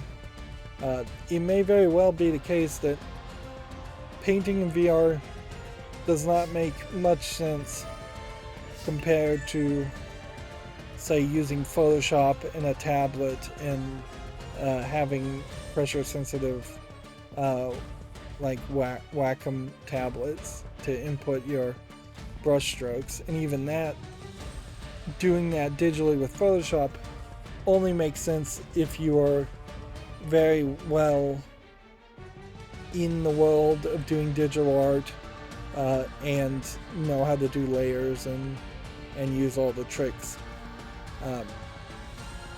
which this painting VR doesn't really feel like it is around the idea of doing layers and Photoshop transformations and tricks and things like that. It really feels like it's just simulating real world painting on canvas with brushes.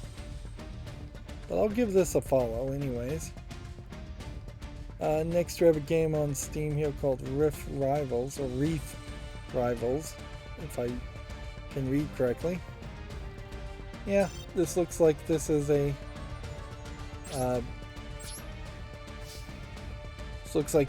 player versus player kind of Mario Party platforminess. Actually, I guess this is probably better described as a Fall Guys clone. $3.99 English only. Allegedly full audio. Here we have Cat Cafe Manager. I guess I'd give this a follow, but I would imagine I probably don't want to try and play one of a simulation game while you're running a cat cafe. Seems a little weird. Here we have a game called Ghost Lore. And why is it always when I start to see good games that Steam decides to log me out? Ghost Lore is $15.99 in English only. So looks like this might be good enough to deserve a follow at least. I might say no to it later down the road. Here we have Ultra Wings 2, which looks like it's a flying simulator game. Does it require VR? Yes, it does. $24.99 early access. English only. Nope, bunch of languages. Yep, again, this does not look bad enough to say no to it or not put it on the fall list. So we convinced that guy to surrender, probably by just not really playing. Let's see if that clears a decent amount of this. I'm gonna run into a problem, certainly, where I'm gonna have to either buy a selection pack or buy 10 selection packs of the Master Duel packs, or I'm gonna have to figure something else out. We need to destroy one more ranked card. We need to inflict 300 more damage. We need to activate one more trap card.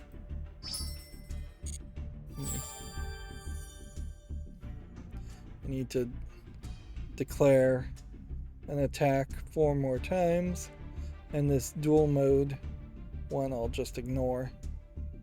Like, because of the way these stack, you can't just ignore the solo modes and then play solo mode like once. Yep. We are gonna oddly end up having to buy some 10 pack of cards just to end up not sitting on a ton of currency. But if I did spend a bunch of currency, I wouldn't be surprised if the game punishes me for that and surprises me with a new expansion coming out of the blue. Next we have a game on Steam here called The Oathkeeper, which just looks like a RPG game. So finally I found one I can just dismiss. Here we have Auto Kingdom Crunch, which I assume is like a 2048 game, but maybe not. Maybe it's more of an auto chess game. Regardless, it looks like garbage. English allegedly full audio again. We have something called Polda 7, which looks like a nicely animated point-and-click adventure game. Does it support English? No. And it is $34.99 for Czech only, which, that is way too much. In a lot of ways, the Monkey Island game potentially should be of an art style like this also. A little bit more zoomed in, kind of doing something different, very highly animated as far as movements and actions and numbers of frames. The good news is, though, since this doesn't support English, it can't go on the fall list. Here we have another lander game called Rocket Mania, which is odd because it was odd to see even one game like that, let alone two. This is $3.99, English only. Here we have a dating sim game, Dokiosia Banging Summer. Is this a Russian dating sim visual novel? Apparently this game blew people away in 1992, according to its description, and that this is an update with HD art, optional modern features, and a global release. $15.99, Japanese full audio, Chinese and English. Alright. There might be something to this. I don't know this developers. I don't know this publisher. For 1992, this art style, it's believable, certainly.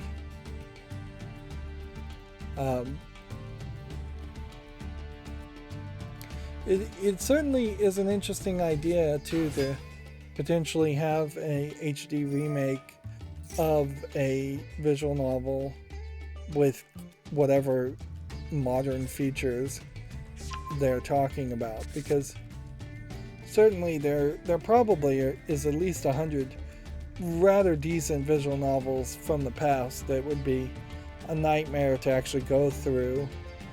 The modern feature, of course, I'm looking for more than anything would be the being fully voice acted, so I don't have to do a whole bunch of reading, and almost certainly no visual novel is going to be able to do that. In fact, I think I'm realizing that even RPG games are never going to be fully voice acted, and my standards are just not in line with what people have done up until this point.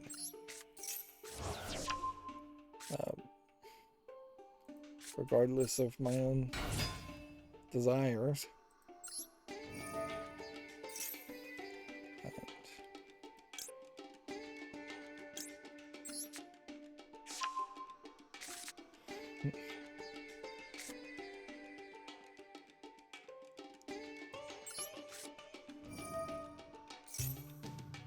Let's go ahead and summon this one first by sacrificing this one and this one.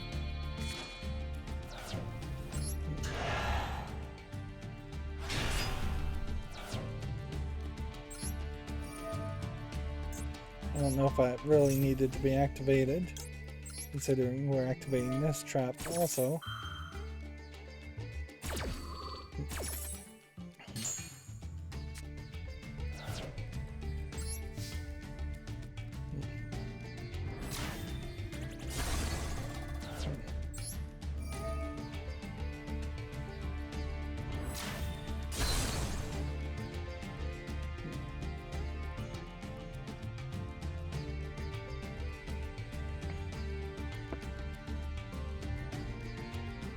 Next game we have on Steam is called Light, Black Cat, and Amnesia Girl. And this Daylight Studio I've never heard of. It has this kind of shimmering darkness.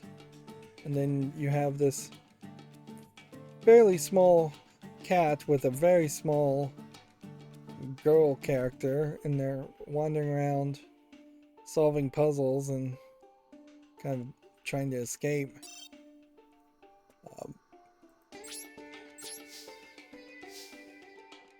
Which, yeah, these kinds of games could be single A or even B tier in what they are. It does seem to play with light and shadow perhaps a little bit better than some other games like Limbo.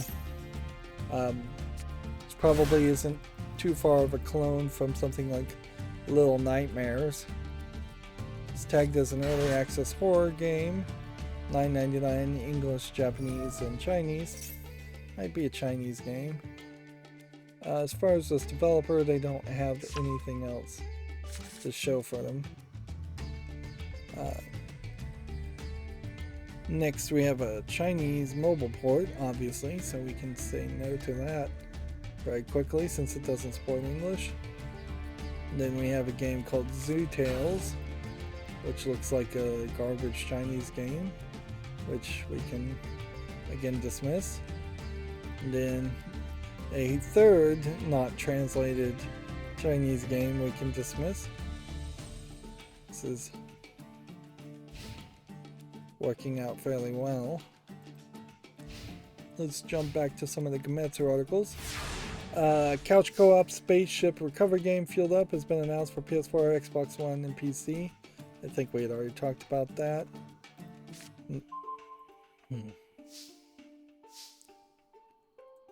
Just go play this.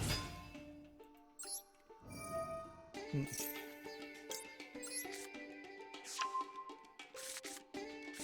ahead and play this. Just summon this.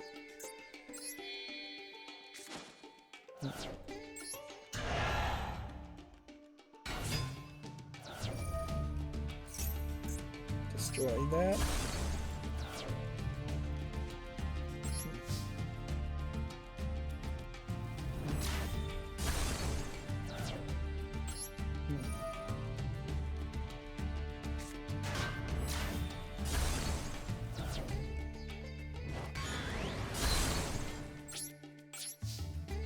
Let's see, Gamatsu has an article here. Dragon Quest X offline details fun-size forge and accessory synthesis.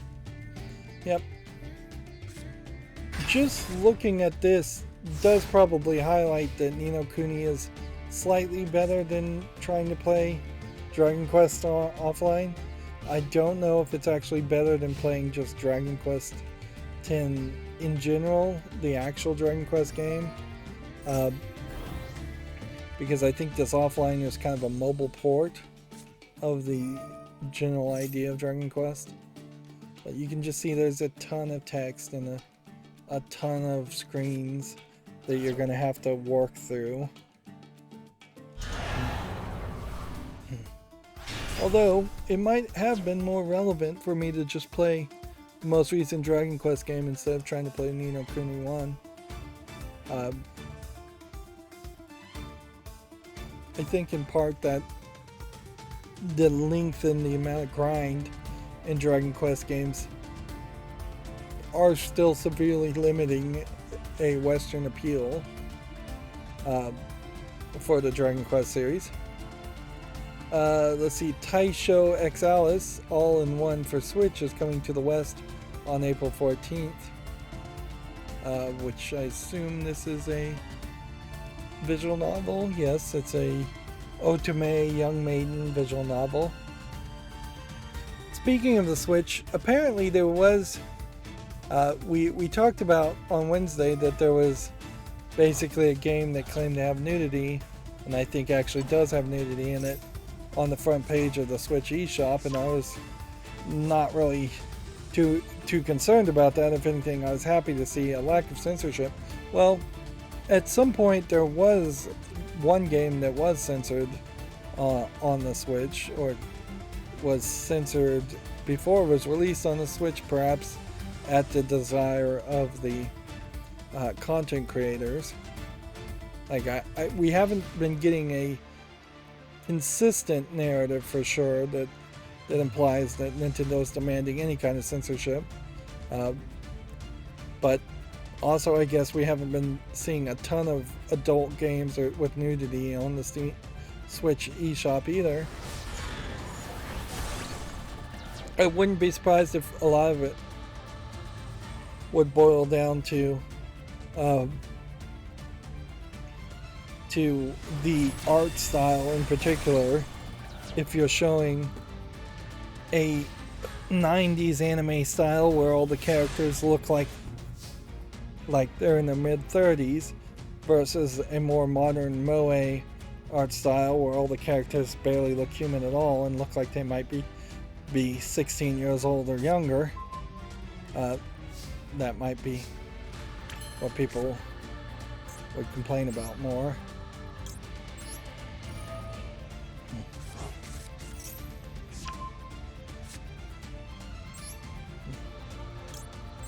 Alright, let's do this.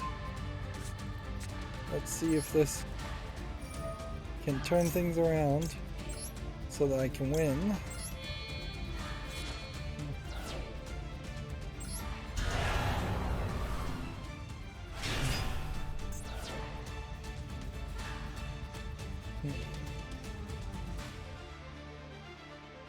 Well, while he's deciding, Gamatsu says The Witcher 3 Wild Hunt Complete Edition for PS5 and Xbox Series has been delayed to an unannounced date, which is a different way certainly to report on it going in-house.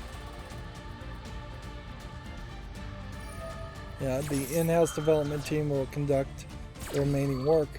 At a certain point, it being delayed and it being brought in-house may literally be an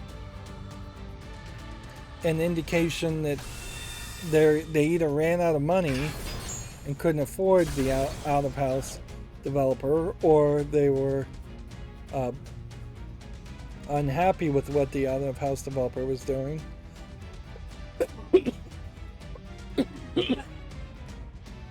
Because if you had planned on bringing it in-house to finish the last bit of work, you wouldn't have announced a delay. It would have been right on schedule if that was your plan.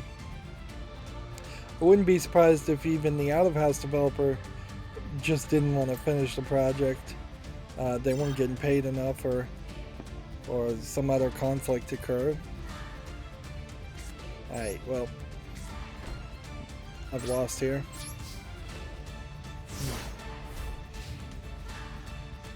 Let's see. Exceed Games has announced a PAX East 2022 lineup, including a new title called Deadcraft, which I don't know if I can put a name to any of these screenshots. Like Deadcraft, Melon Journey, Bittersweet Memories, Potonomics, Rune Factory 5. This is probably Rune Factory 5. Potionomics would either be this one or this one, I would assume. Melon Journey, Bittersweet Memories is probably that one, unless it's that one. Deadcraft, I assume, is this one, but I just have no idea. Yep.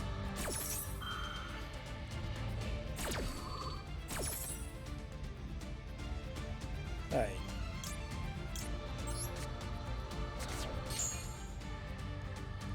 I messed up there again, but it wouldn't have mattered.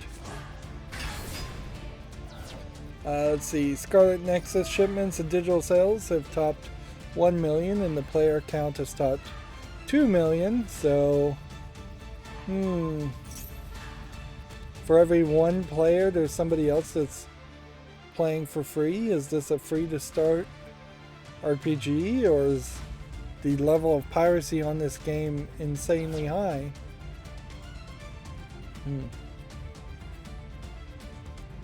It must be free to start. I have to say, the idea of having a consistent art aesthetic really gets ruined when your art aesthetic is black cloaks and with red accents. It's just a lot of very similar clothed characters.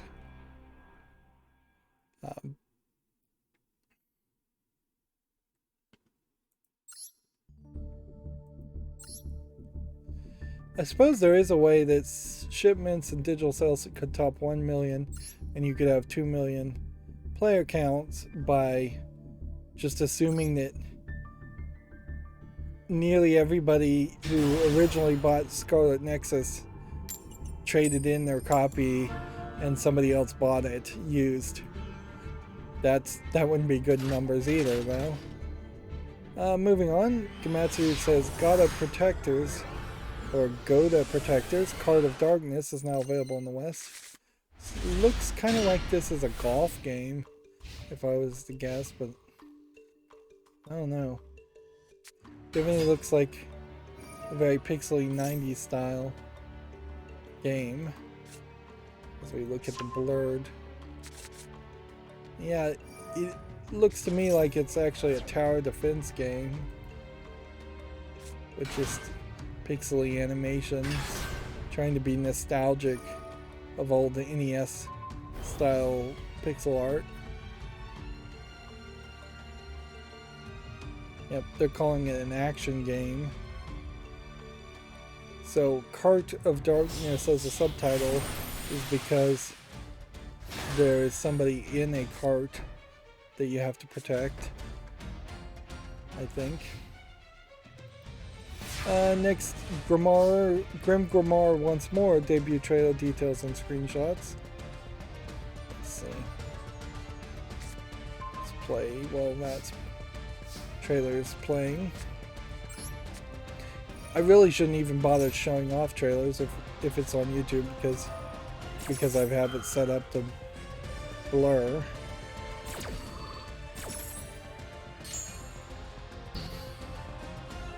Let's see. Yeah, Grim Grimoire looks like it's a lot of talking and then a little bit of Castlevania.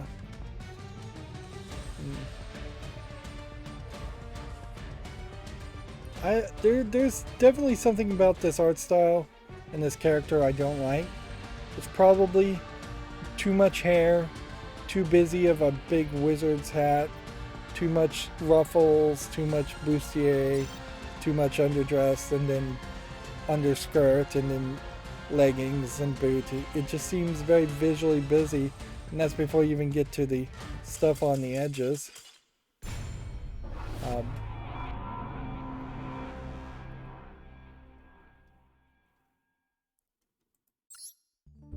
I have to actually play, or it's just going to automatically surrender on me.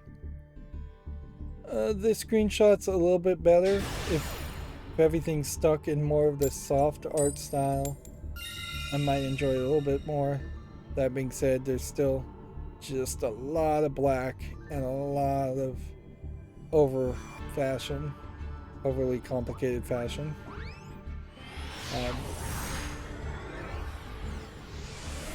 Just too much. Although in all fairness, there definitely have been fantasy images drawn of like wizards that are just as much as this guy is. Although maybe you lose the giant collar and don't have the hair quite as wild. Maybe you don't put in the puffy parts on the shirt.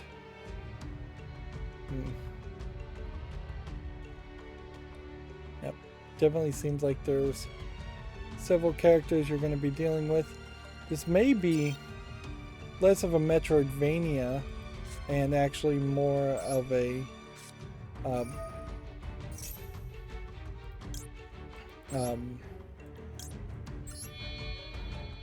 it might be more of a tower manager.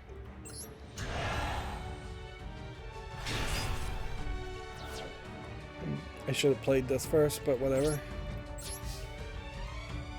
Yeah, this might be a case where you're just trying to manage a tower and add rooms to the tower. At a certain level, this may not be too far away from something like Dungeon Keeper, except for it's vertical instead of top down. Yeah. This does feel like a tower management game or Tiny Tower clone.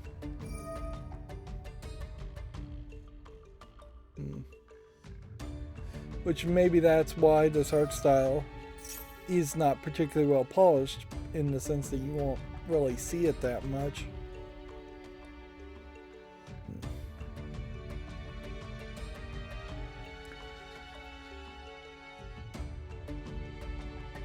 And see, this is Grim Grimoire once more, so from NIS, Nippon Ichi Software.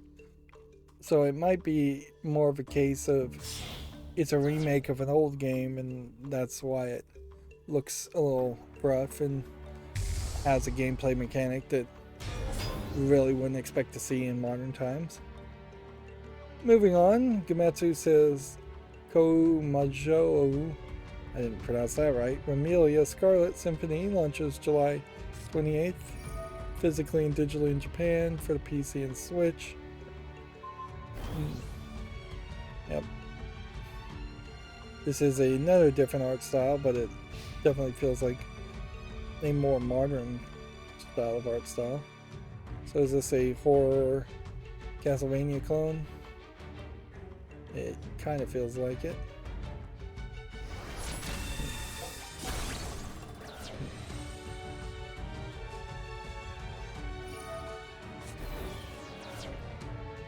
Yeah, they call it a side-scrolling action game, so I would put it in that Castlevania clone category. Let's see. I'm surprised how many times we've had to talk about Yuri Kill the Culmination games, because they apparently now have a gameplay system in introduction clips. This game has been hyped quite a bit, and if anything, it's probably an indicator for a visual novel / shoot 'em up game. It's probably a great indicator of where the Japanese game development and PR efforts have gone, because up until this point, for the past couple of years, the major PR pushes you'd see from a Japanese publisher have mostly completely dried up, and you'll get maybe one announcement, one teaser, one trailer, maybe 2 or 3 announcements at most. But 3 or 4 years ago, before the pandemic happened, almost every Japanese game would have, here's a new character this week, here's another character this week, here's another character this week. They would go full-on media blitz for months, potentially, hyping up a game. And it often was not a game worthy of that level of hype.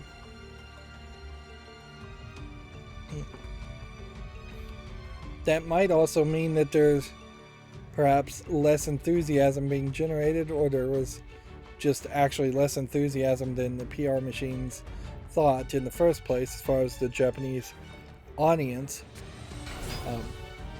I wouldn't be surprised if the Japanese gaming community isn't particularly enthusiastic these days, because they're not able to get a PlayStation 5 even if they wanted one. They're not really getting the kinds of games they were getting 3 or 4 years ago for the PlayStation 3, 4, 5s. So I wouldn't be surprised if maybe some of the enthusiasm dried up. A lot of people went to cell phone games. I wouldn't be surprised if even a few went to PC gaming. The pandemic probably sucked a lot of enthusiasm out of everybody. Moving on, we have Hard Space Shipbreaker for PC launching May 24th.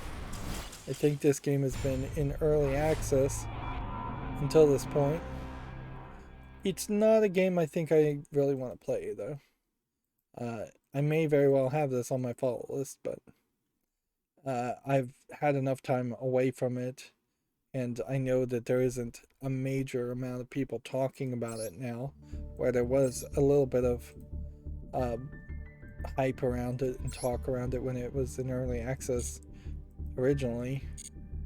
So, yeah. Speaking of enthusiasm dying down, I think enthusiasm for Shipbreaker has died down enough that I can now safely ignore it as a game, which I was probably going to do anyways.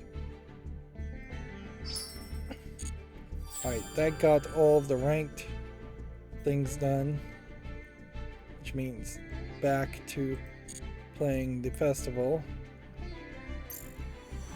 We're nearly at 7,000 gems.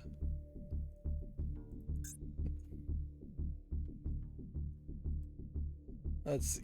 Komatsu has the updated Famitsu sales, so we can see Nintendo Switch has the top 5 spots, with Kirby holding fairly strong, well, very strong at 59,000 again for this week, compared to Mario Kart 8 Deluxe getting only 16,000 units sold. Although Mario Kart 8 overall has sold a lot more than Kirby. The newest thing is Metal Dogs in the 13th spot for Nintendo Switch, selling only 3,000 units. Lego Star Wars for the Switch, selling only 2,907 units. Even though it's a great game, I wouldn't be surprised if the Lego games aren't uniquely popular in Japan, and getting it for the Switch may not be really where people want to play it. I did hear that overall the technicals on Lego Star Wars The Skywalker Saga are great, but there is perhaps some weird frame pacing in the cutscenes that maybe are an artistic decision, maybe not. Like certain parts, certain elements of the visual effects seem to run at either 30 or 60 frames per second, whatever you have it set to, but then some of the other elements seem to run either ahead or behind it, which I, at a certain level, just kind of wonder if if it isn't a case. Yeah.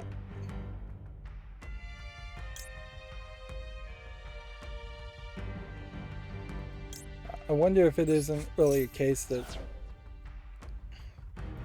they are just trying to learn this new engine and didn't 100% get to where they wanted to be.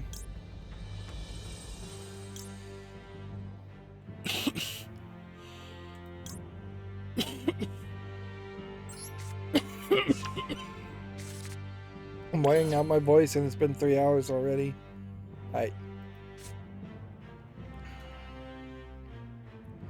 gonna do this.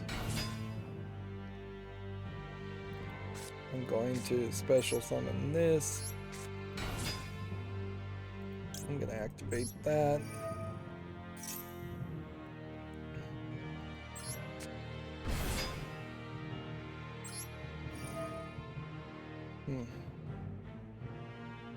Let's see.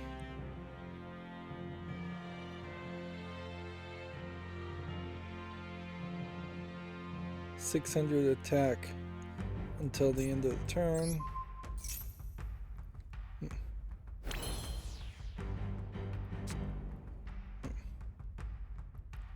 Activate this.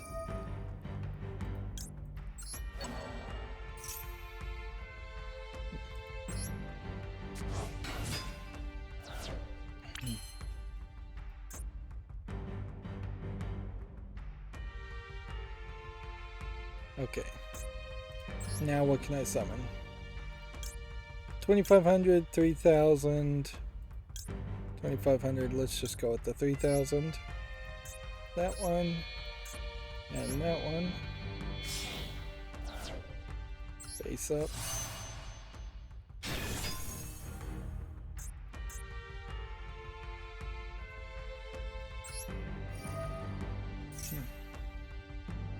Go ahead and negate any effects this card might have.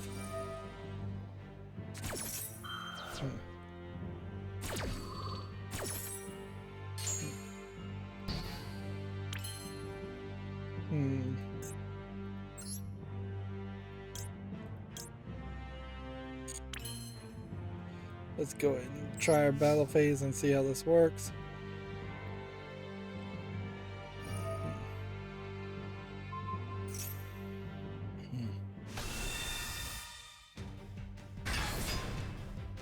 Seriously?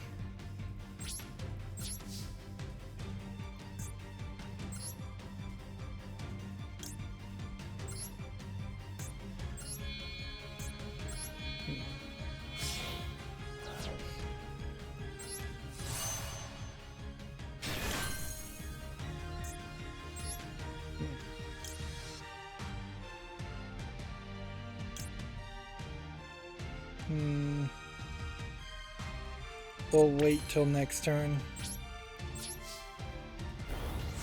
Moving on, let's see.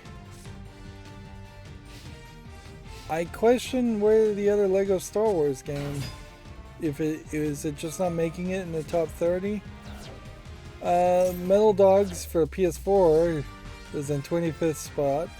MLB The Show for PS4 is in the 28th spot. So either Lego Star Wars Skywalker Saga is not even in the top 30 for PS4, or I'm missing it. I suppose there is a bit of a question as to how, like, how much fandom for Lego really exists in Japan. I would think there might be a decent amount of fandom, but I also wouldn't be surprised if because Lego sets create plastic toys that then would really want to be put on display, I wouldn't be surprised if there aren't a lot of people that just feel like they don't have the shelf space to have a bunch of Lego sets. Plus, when you think about the fact that there's already model kits that look a lot better available.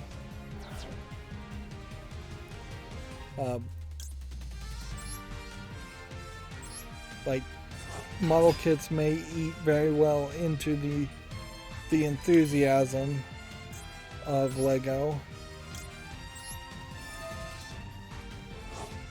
and that might directly lead to a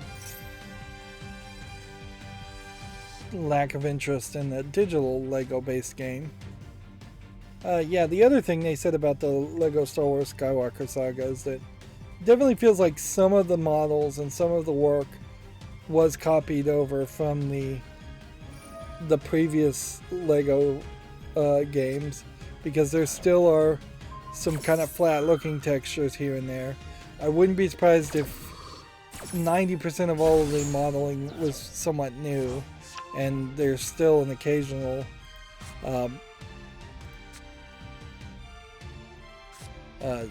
reuse of older content where they imagine people wouldn't really notice.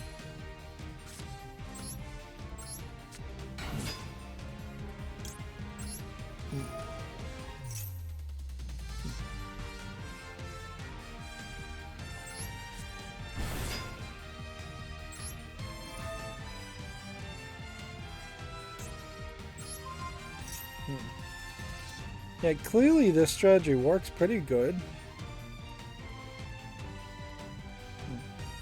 It's just a matter of, do the other people have anything else? So we could do 1800, or I can attribute this and try and bring about something else.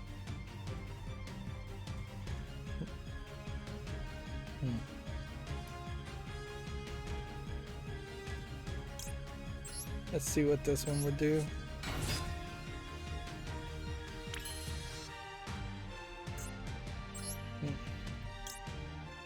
Got it.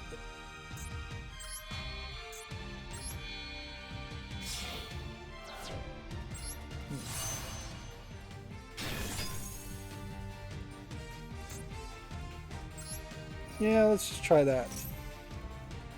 It's not like I'm gonna lose a lot for giving that a try.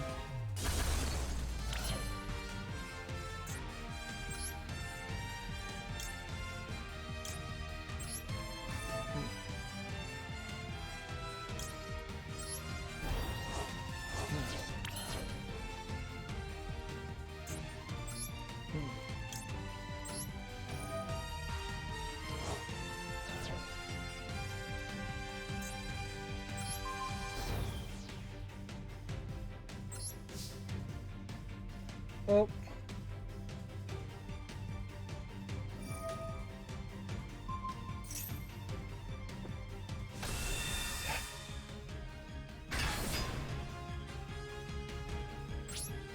Ah, that sucks.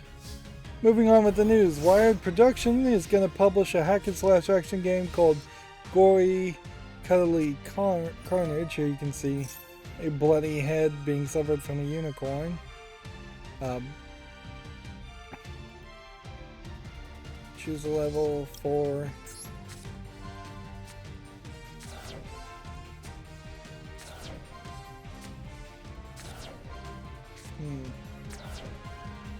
yeah, I don't know if there's really a game here, as much as this might just be a joke troll game, but maybe.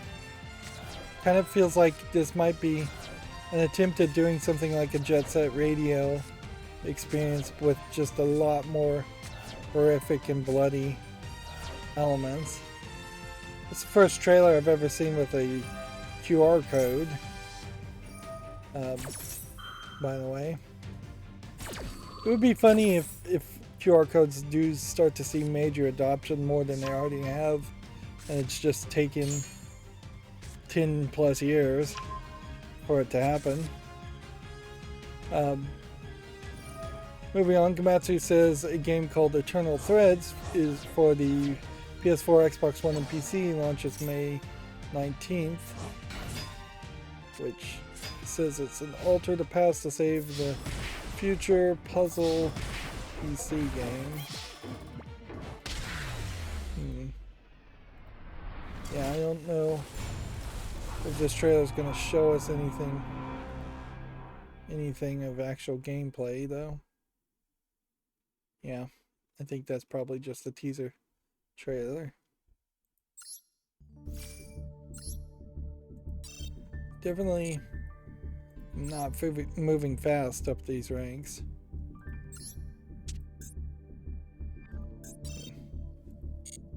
And I just don't want to spend the extra time to build my own deck, even though that probably would help me a lot. Moving on, Gamatsu says Deadly Dozen Reloaded launches April 29th for PS4 and in the summer for April 29th for PC and the summer for PS4, Xbox One, and Switch. This is a squad-based stealth game. Not one that I particularly recognize, though. Monster Hunter Rise Sunbreak has a gameplay trailers. If you want to check those out. According to Gamatsu. The narrative adventure game South of the Circle is coming to the PS5, Xbox Series, PS4, Xbox One, Switch, and PC. Let's see. This is a adventure game. Yep, it looks like it is an adventure game, kind of like a point-and-click adventure, maybe with less pointing and clicking. And then Demon Turf Neon Splash, we already saw that on Steam. It is available now for Switch and PC.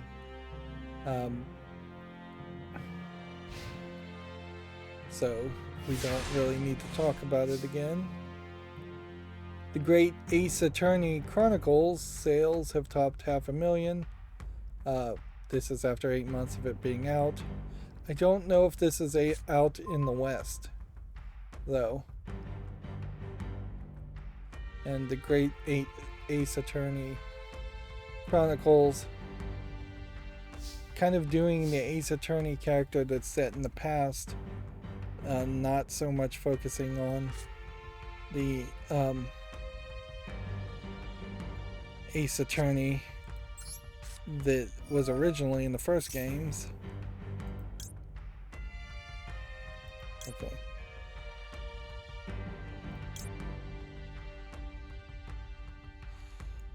We need something in the graveyard that would be useful.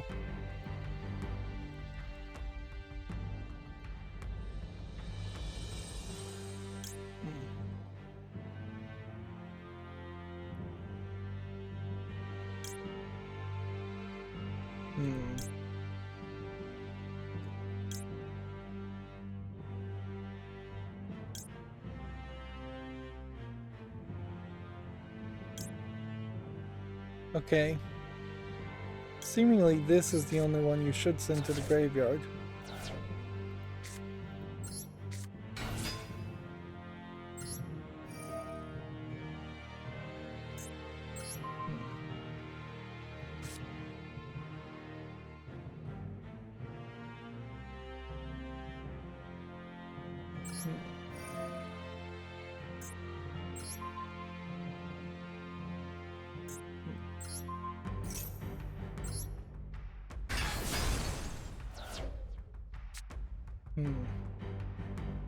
Is there anything special about this?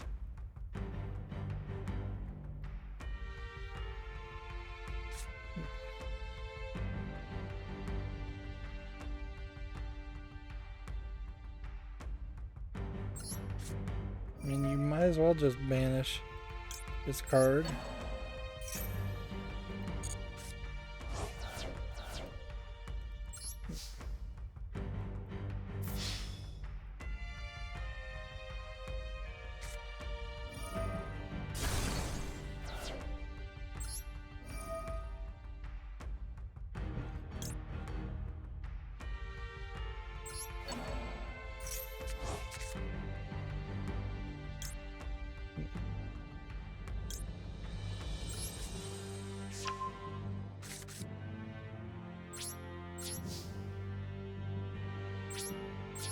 Yeah, I don't think that helped me much.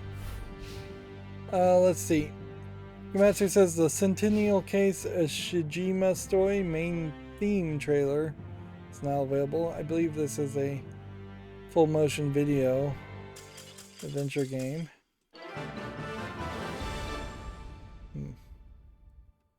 Well, he surrendered. I don't know why. That does give us one more victory. And 500 more medals. Just moving very, very slowly here. Like, I am definitely behind. If we get to 5,000 now and 22,000, like, I definitely am gonna just have to take special side quest over the weekend just to play more of this. Let's see, Komatsu says A Street Cat's Tale is coming to the PS4 on April 28th. It doesn't look like much of a game. I guess if you're interested, check out the article. Void Terrarium 2 has a system overview trailer. Void Terrarium 2 is also starting to get up there with having a lot of announcements and a lot of trailers and teases. Alice Gear Aegis CS Concerto of Simulatrix launches September 8th in Japan for the PS5, PS4, and Switch. Looks like it's anime girls in I don't know if you would really call those mech suits as far as robot leg suits. I don't know what you'd really call that. Half mech suits. Power armor might be a good argument. This very well may be one of those games that never gets released to the West, though.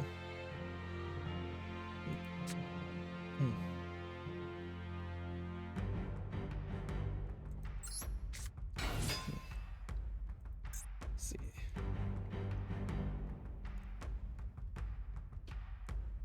Special summon a monster.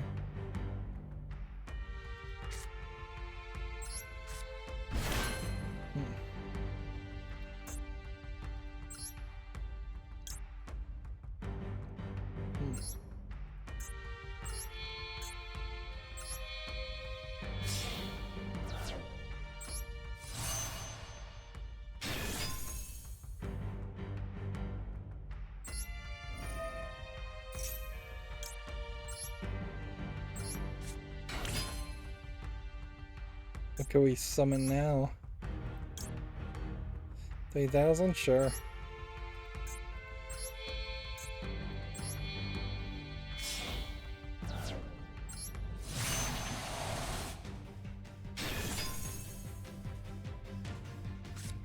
Alright.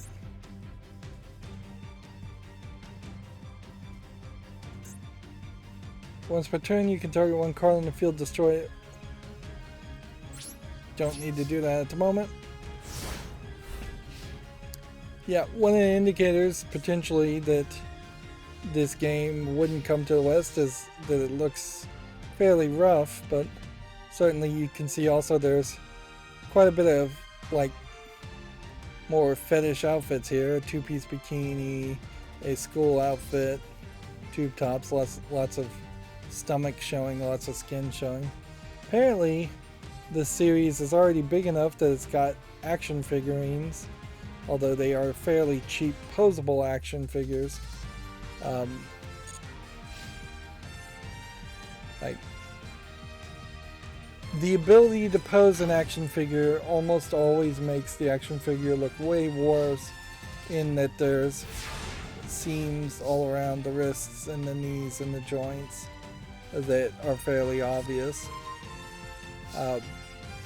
It's better, in my opinion, if you're going to try and get a figurine, to get one that's got a nice pose to start with, and you don't have to do anything more, or you don't have to look at the seams.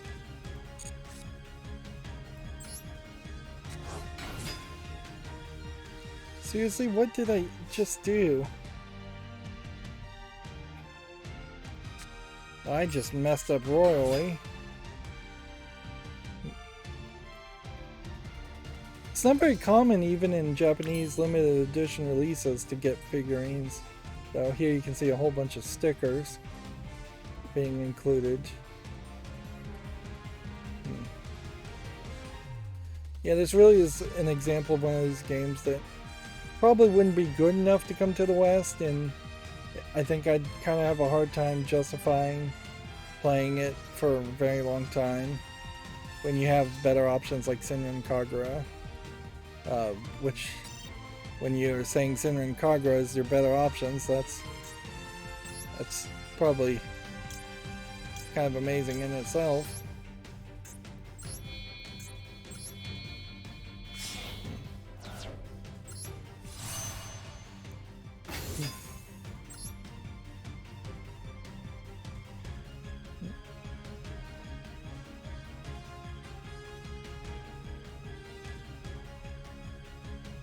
Yeah, the real problem, most of these screenshots are showing the figurines.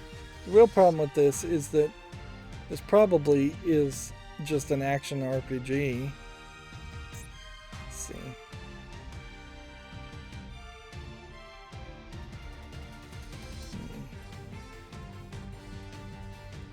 I don't know what this effect is going to do, so I'm just going to attack.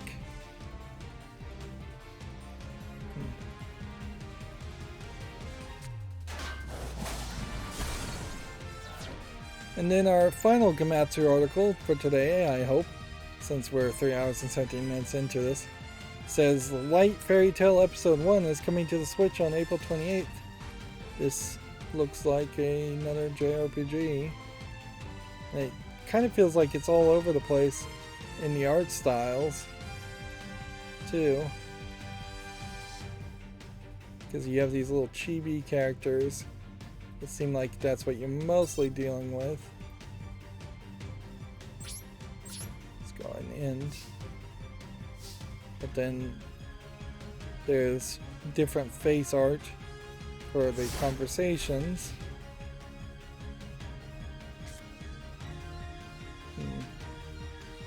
Yep, this is definitely not a game that looks particularly interesting to me.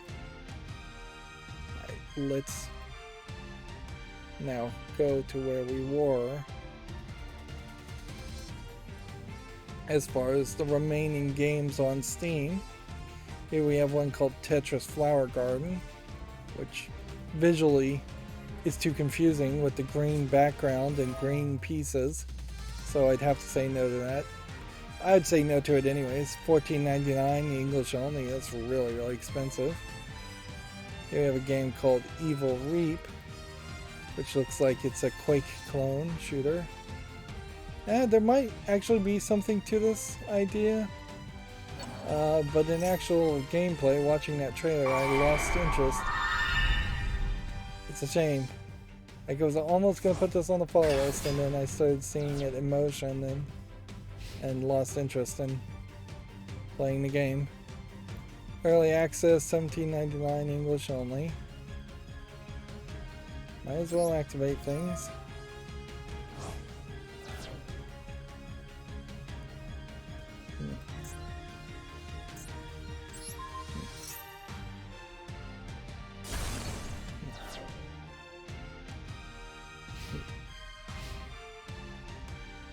Let's see. Here we have a game called Arcus Ultima, which I doubt is related to Ultima Online, but even if it was, it still looks like garbage, so obviously that's a no.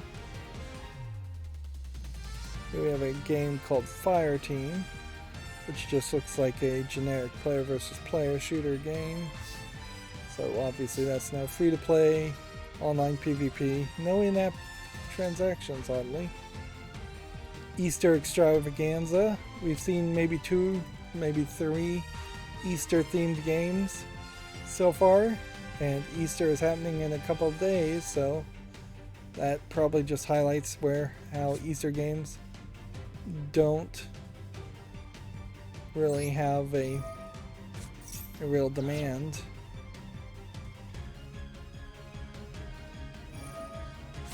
Like, there's just nobody out there really looking for.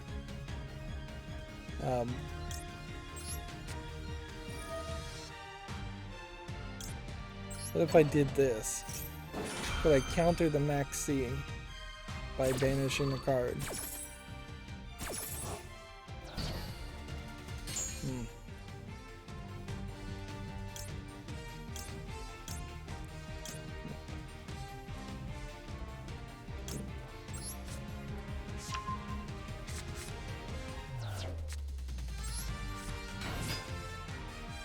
I'd hoped that that would have let me special summon something, but nope. Here we have a game on Steam called Basecraft Desolate Survival, which doesn't look particularly interesting. Allegedly full audio, English only. Here we have a game called Tuk Tuk, which looks like it's a platforming game of not quite enough visual polish to interest me. English only. $1.19.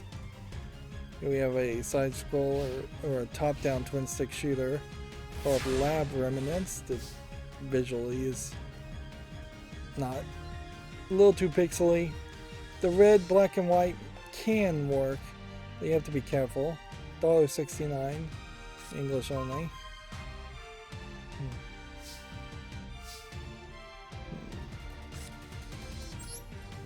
Again, we'll just try and activate an effect.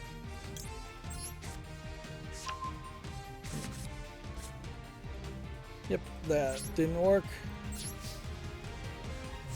Here we have a game called Sea of Dreams, which looks like an RPG Maker horror game. It's tagged as a walking simulator. I don't think that's probably what you'd want to call it. $4.99 English and French. That's kind of an odd combination of languages, but obviously I can say no to that. Here we have a 3D puzzle, Alchemist House. The idea of finding things and then finding where they belong. We're calling that an on-rail shooter.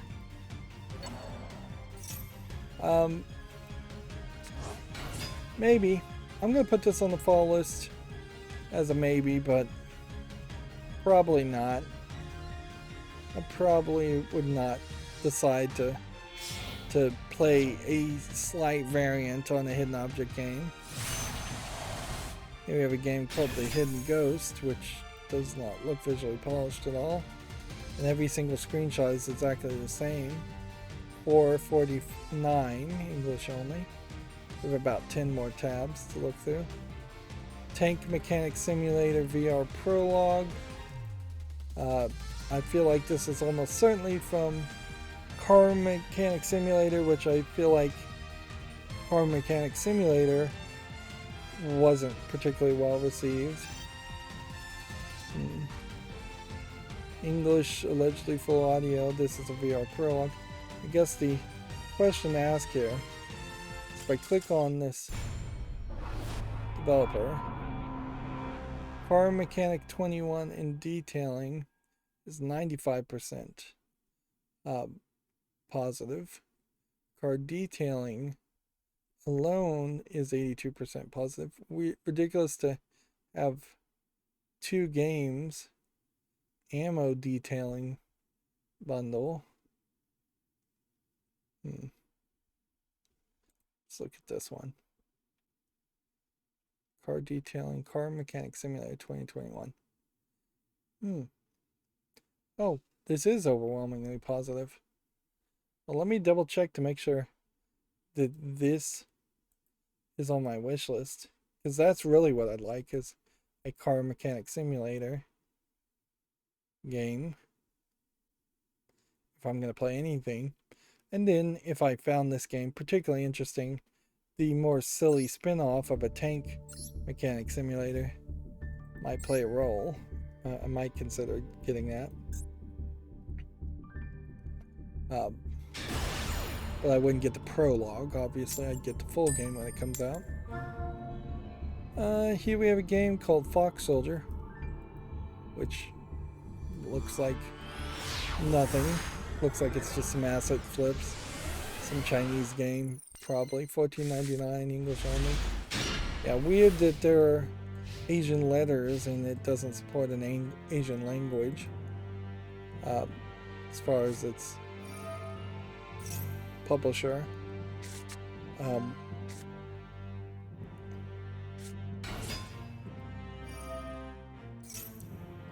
I just thought of something I was going to mention, but now it's left my mind.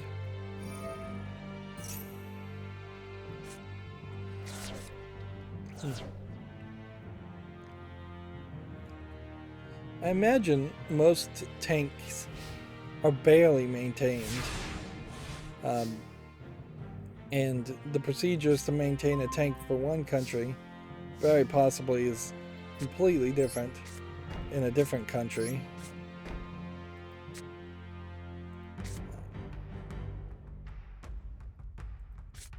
Let's see. Summon this.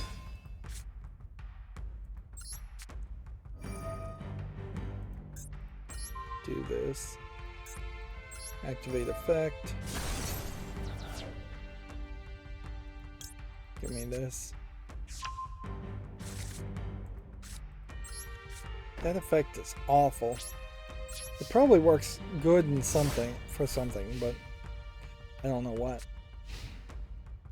Here we have a game on Steam called Trash Pit, which looks like it's a top-down twin-stick bullet hell shooter.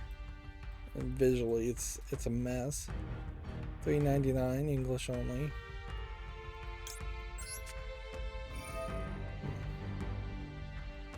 Clearly, the strategy of this loner deck is to get a lot of the synchronized characters on the field.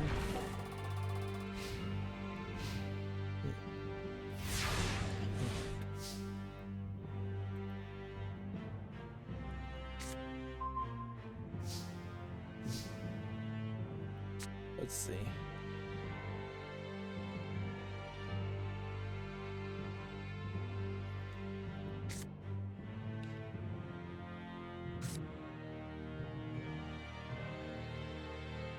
Summon this. Activate this effect. Give me this.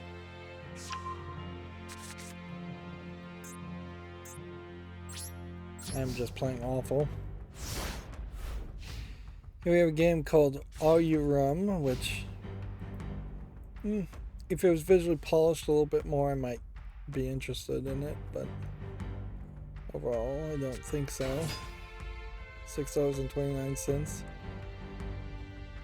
There is probably some weirdness on the idea of playing a car mechanic simulator game, as we are slowly going to be moving to a point where no car can really be maintained at all. Like, all the components just have to be completely replaced. Hope's Journey, a therapeutic experience, is an RPG made by a team of medical doctors and therapists designed to help players cope with emotional difficulties. Do I believe that? I kind of like this art style, but looking at some of these screenshots, this really feels like it's just an RPG Maker garbage game. Is there a law someone could be thrown in jail or fined for claiming that they were a doctor when they really aren't? Yes, I guess there is, but I don't know if there would be any way to... I don't know if there really would be anybody that would try to enforce such a law. So I guess I have to take them on their face value. And I have to assume that excuse me again. I have to assume that they're telling the truth when they're saying it was made by medical doctors and therapists. But what I don't have to assume is that the game is worth playing, and every bit of it makes it look bad. And see, I think that's kind of the problem too, is that if you were a team of medical doctors and therapists, you probably would do better making a Minecraft level than you would trying to make your own thing in RPG Maker. Well, apparently one game has already been delisted, and Frontier is having a publisher sale. What's interesting about this publisher sale is it is full black on white, as we're starting to see. I still believe that they are slowly darkening the blue backgrounds and the blue tones of Steam, and I think eventually there will just be a full-on relaunch in which Steam is no longer using the blue theme. The Steam Deck in particular is all black and white. There's not a single blue element.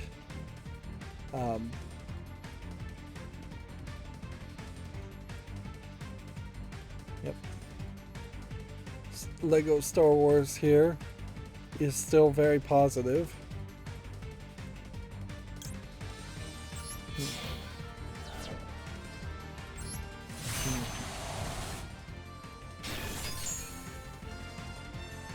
I need to play more after the stream, but frankly I may just fall asleep.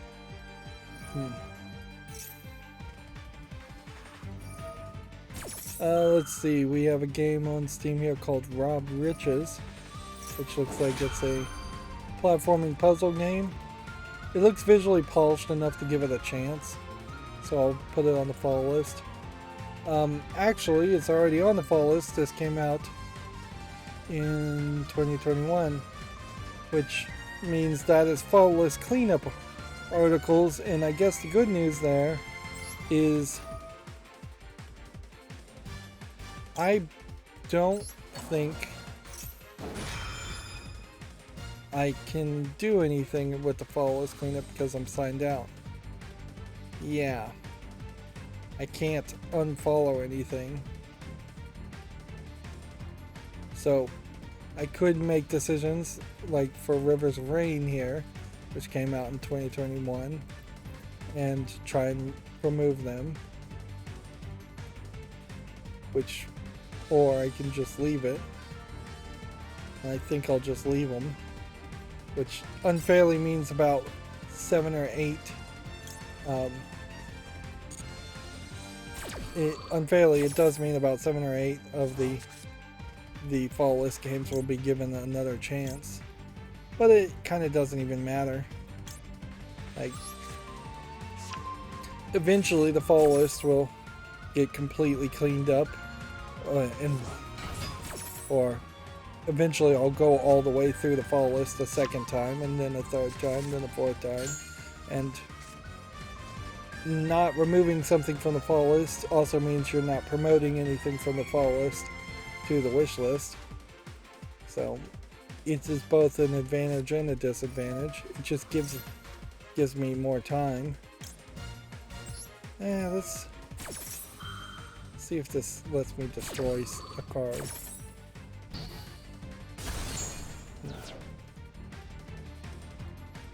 Didn't let me destroy a card, but it let me negate a card. So this game Ritual here is a visual novel that doesn't have enough relevancy. We can look at this game, so Rising Hell. It's very positive, but I think I'd want to think about it more.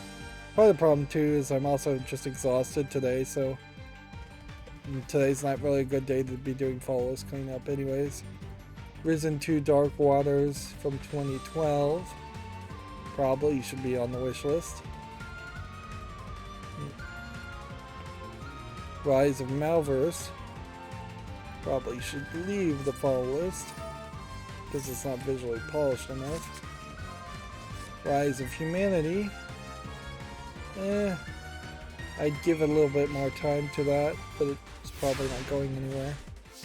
Rhinelo, think I'd have to make like a executive decision and just put this on the wish list, but it's a VR game too, so it really wouldn't go anywhere. Ring of Pain is rated very positively, so this as a card game should go to the wish list. Looks like it plays a little bit differently than your average card game.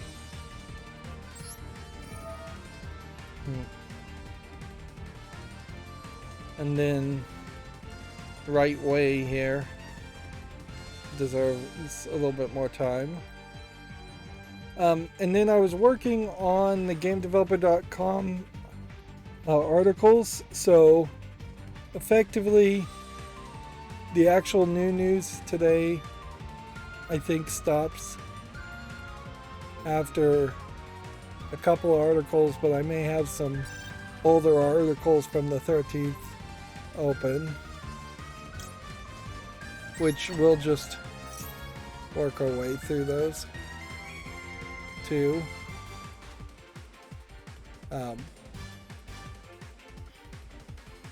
Like Epic Games investing in Wonderbox developer Aquarius is old news. Embracer owned Aspire acquiring Baldur's Gate's developer Beamdog is old news. We already talked about the California Governor Gavin Newsom being accused of interfering with the Activision Blizzard lawsuit, so we don't need to cover it again.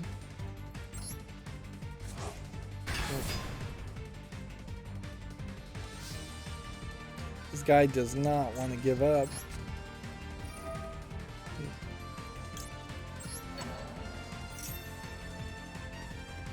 Of course, I'm not really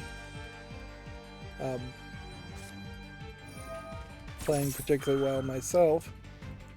Let's see, GameDeveloper.com says Niantic's new game Peridot is the first original property since Ingress, and honestly it really feels like it's just an attempt at doing Let's Go Pokemon Go, not Let's Go, Pokemon Go again.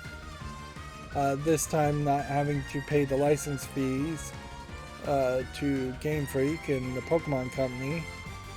I guess it would be the Pokemon Company that you'd be paying the license fees. I bet it's very much just Pokemon Go. Maybe it'll play a little bit differently, have some slight improvements that they couldn't have made otherwise. Let's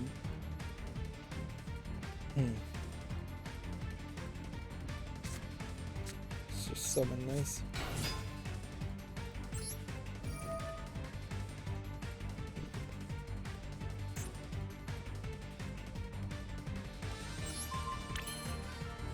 Alright, what is this going to let me special summon?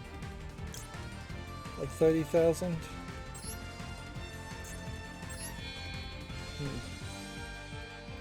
And that. And that.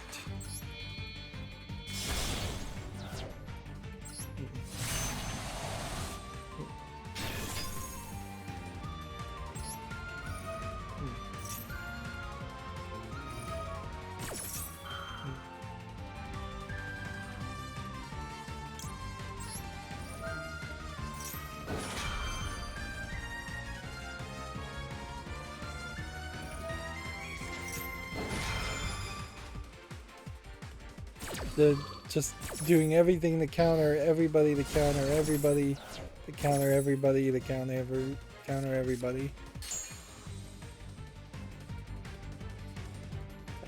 That was a nightmare chain.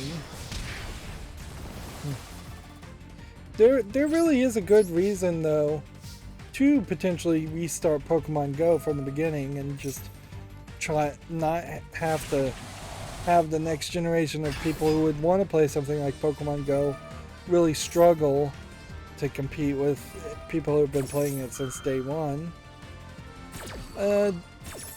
There's an Nintendo GDC Masterclass in person at London Tech this week. This was April 14th.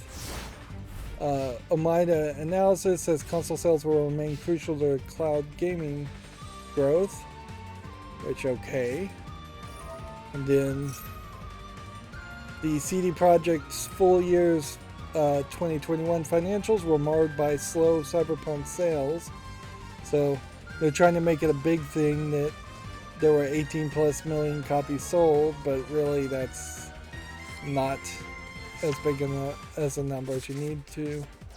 And then GDC 2022 sessions are now in the GDC Vault,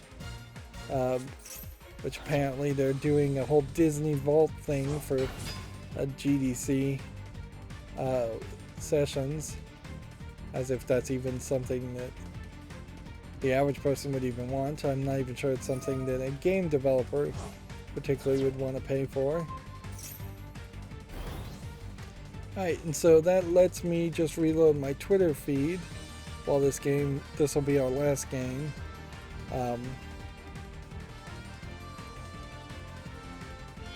And we'll look at some new bits of news. The Amiga A500 Mini is out and people are kind of talking about it, but are not seemingly particularly thrilled by it. Playing a bunch of old Amiga games is weird anyways.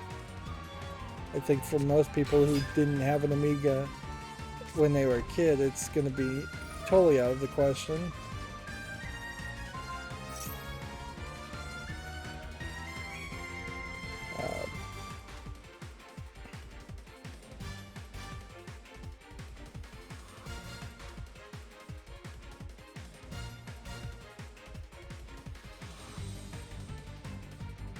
Let's see.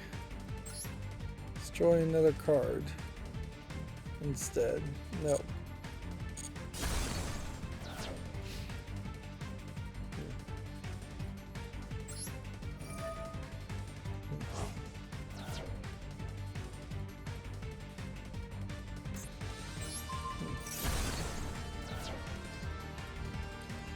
Desperately trying to keep this guy alive. And that may be enough to win.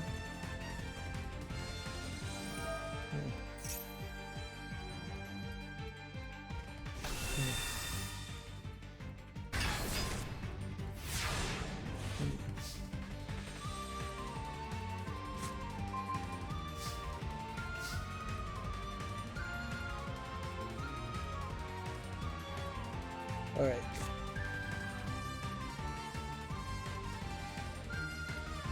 Activate this.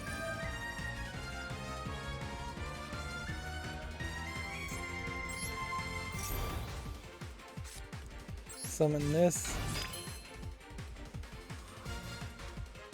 Let's just hope I can win here.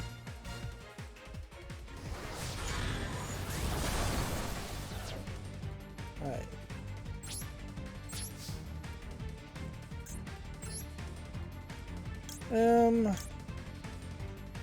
I could have assumed, could have summoned that, and I would have won instead.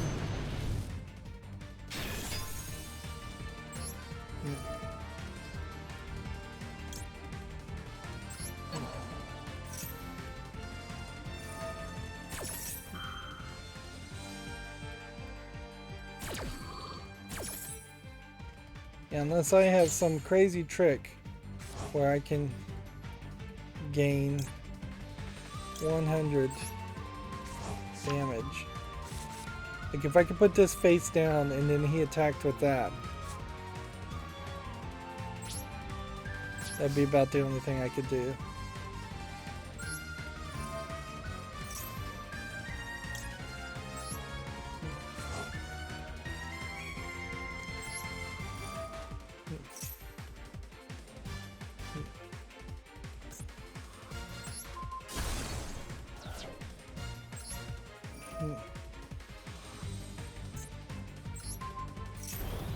Well, I'll be darned. I actually think I've won there.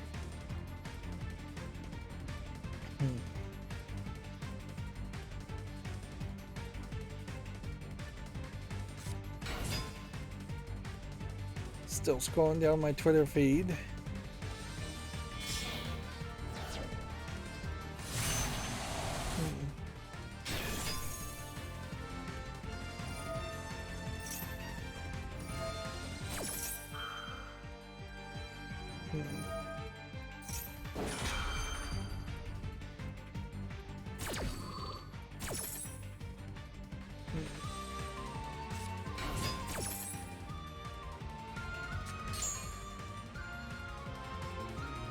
Yeah, still scrolling down Twitter. YouTube Gaming tweeting basically nothing of importance.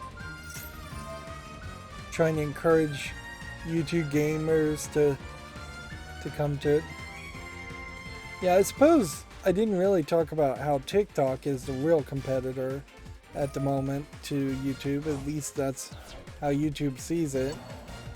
And that's the reason they are emphasizing the YouTube Shorts so much. Let's see. So, news articles. Gamatsu has one more article. No More Heroes 3 is coming to the PS5, Xbox Series, PS4, Xbox One, and PC this fall. Now with higher definition graphics, improved frame rates, and faster load times. Which, I guess that means No More Heroes 2 is probably already on PC and Steam.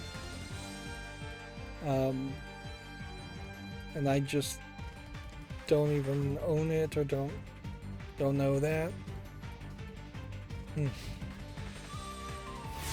I probably did know it, but I just haven't checked recently or thought about it recently.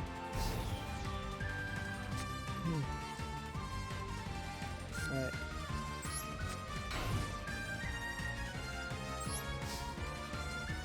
Win.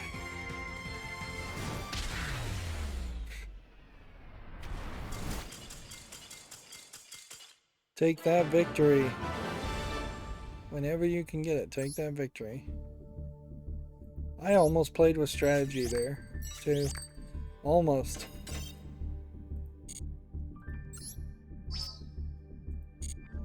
So, another victory would get me to the reward of the flower gathering. And then from 5,500 we need to get up to 11,000 to stop getting gems and then start getting the synchro reward tickets.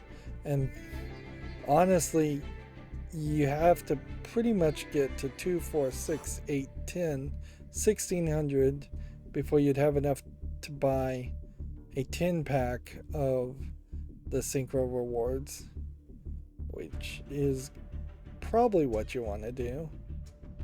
And you probably are only going to get like 2 10 packs in total, unless they start giving me reward tickets for something else. So best case scenario, you're going to get about 20 of the synchro packs anyways. And we are, with 61 days to remaining, we are now past the 2/3 mark on the battle pass. We can receive all to just get some more crafting points. Insignificant, small amounts of crafting points, but crafting points nonetheless.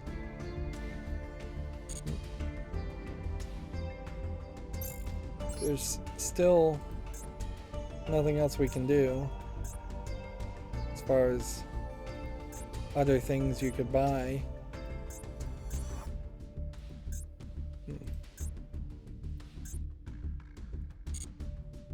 And if there is any more solo content, it almost certainly is locked and gated.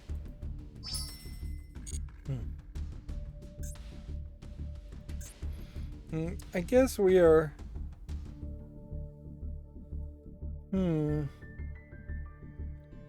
We may be very far away from actually getting all of this done. This may just not happen. We went from 1 victory to all the way up to 3 victories in the exhibition. And we've now destroyed 20 monsters. Yeah, this is going to be grindy. Regardless.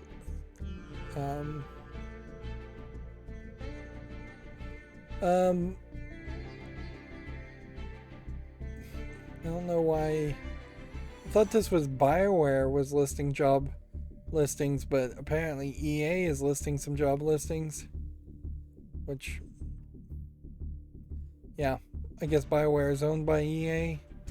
Lead domain programmer for Mass Effect. Senior technical director for Dragon Age. I think EA, oddly, is trying to get back into making games. Oddly, I doubt that means that we're going to get something like a Mirror's Edge Catalyst 2 or any new games other than just remakes. They're very much just dipping their toes, and EA still, by all means, looks very evil. Next article, RetroArch version 1.10.3 has been released. We could see some cores have been updated.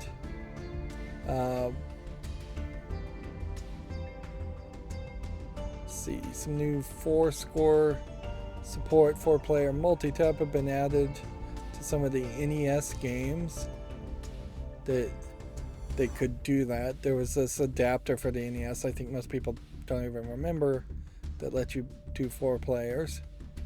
Let's see. An overhaul on a gun controller for PC SX rearmed. Let's see. Game & Watch Libretro Core is now available for Microsoft Visual Code 2005 and 2010 versions.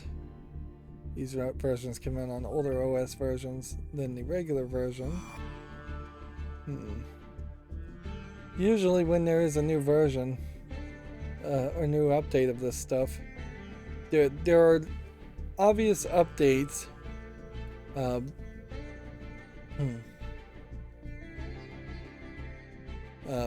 But it's a little bit above the head of most people they're just like not really, probably don't really care about the actual things that have been tweaked as much as you care about there just being a new version, and hopefully the new version is better than the last version.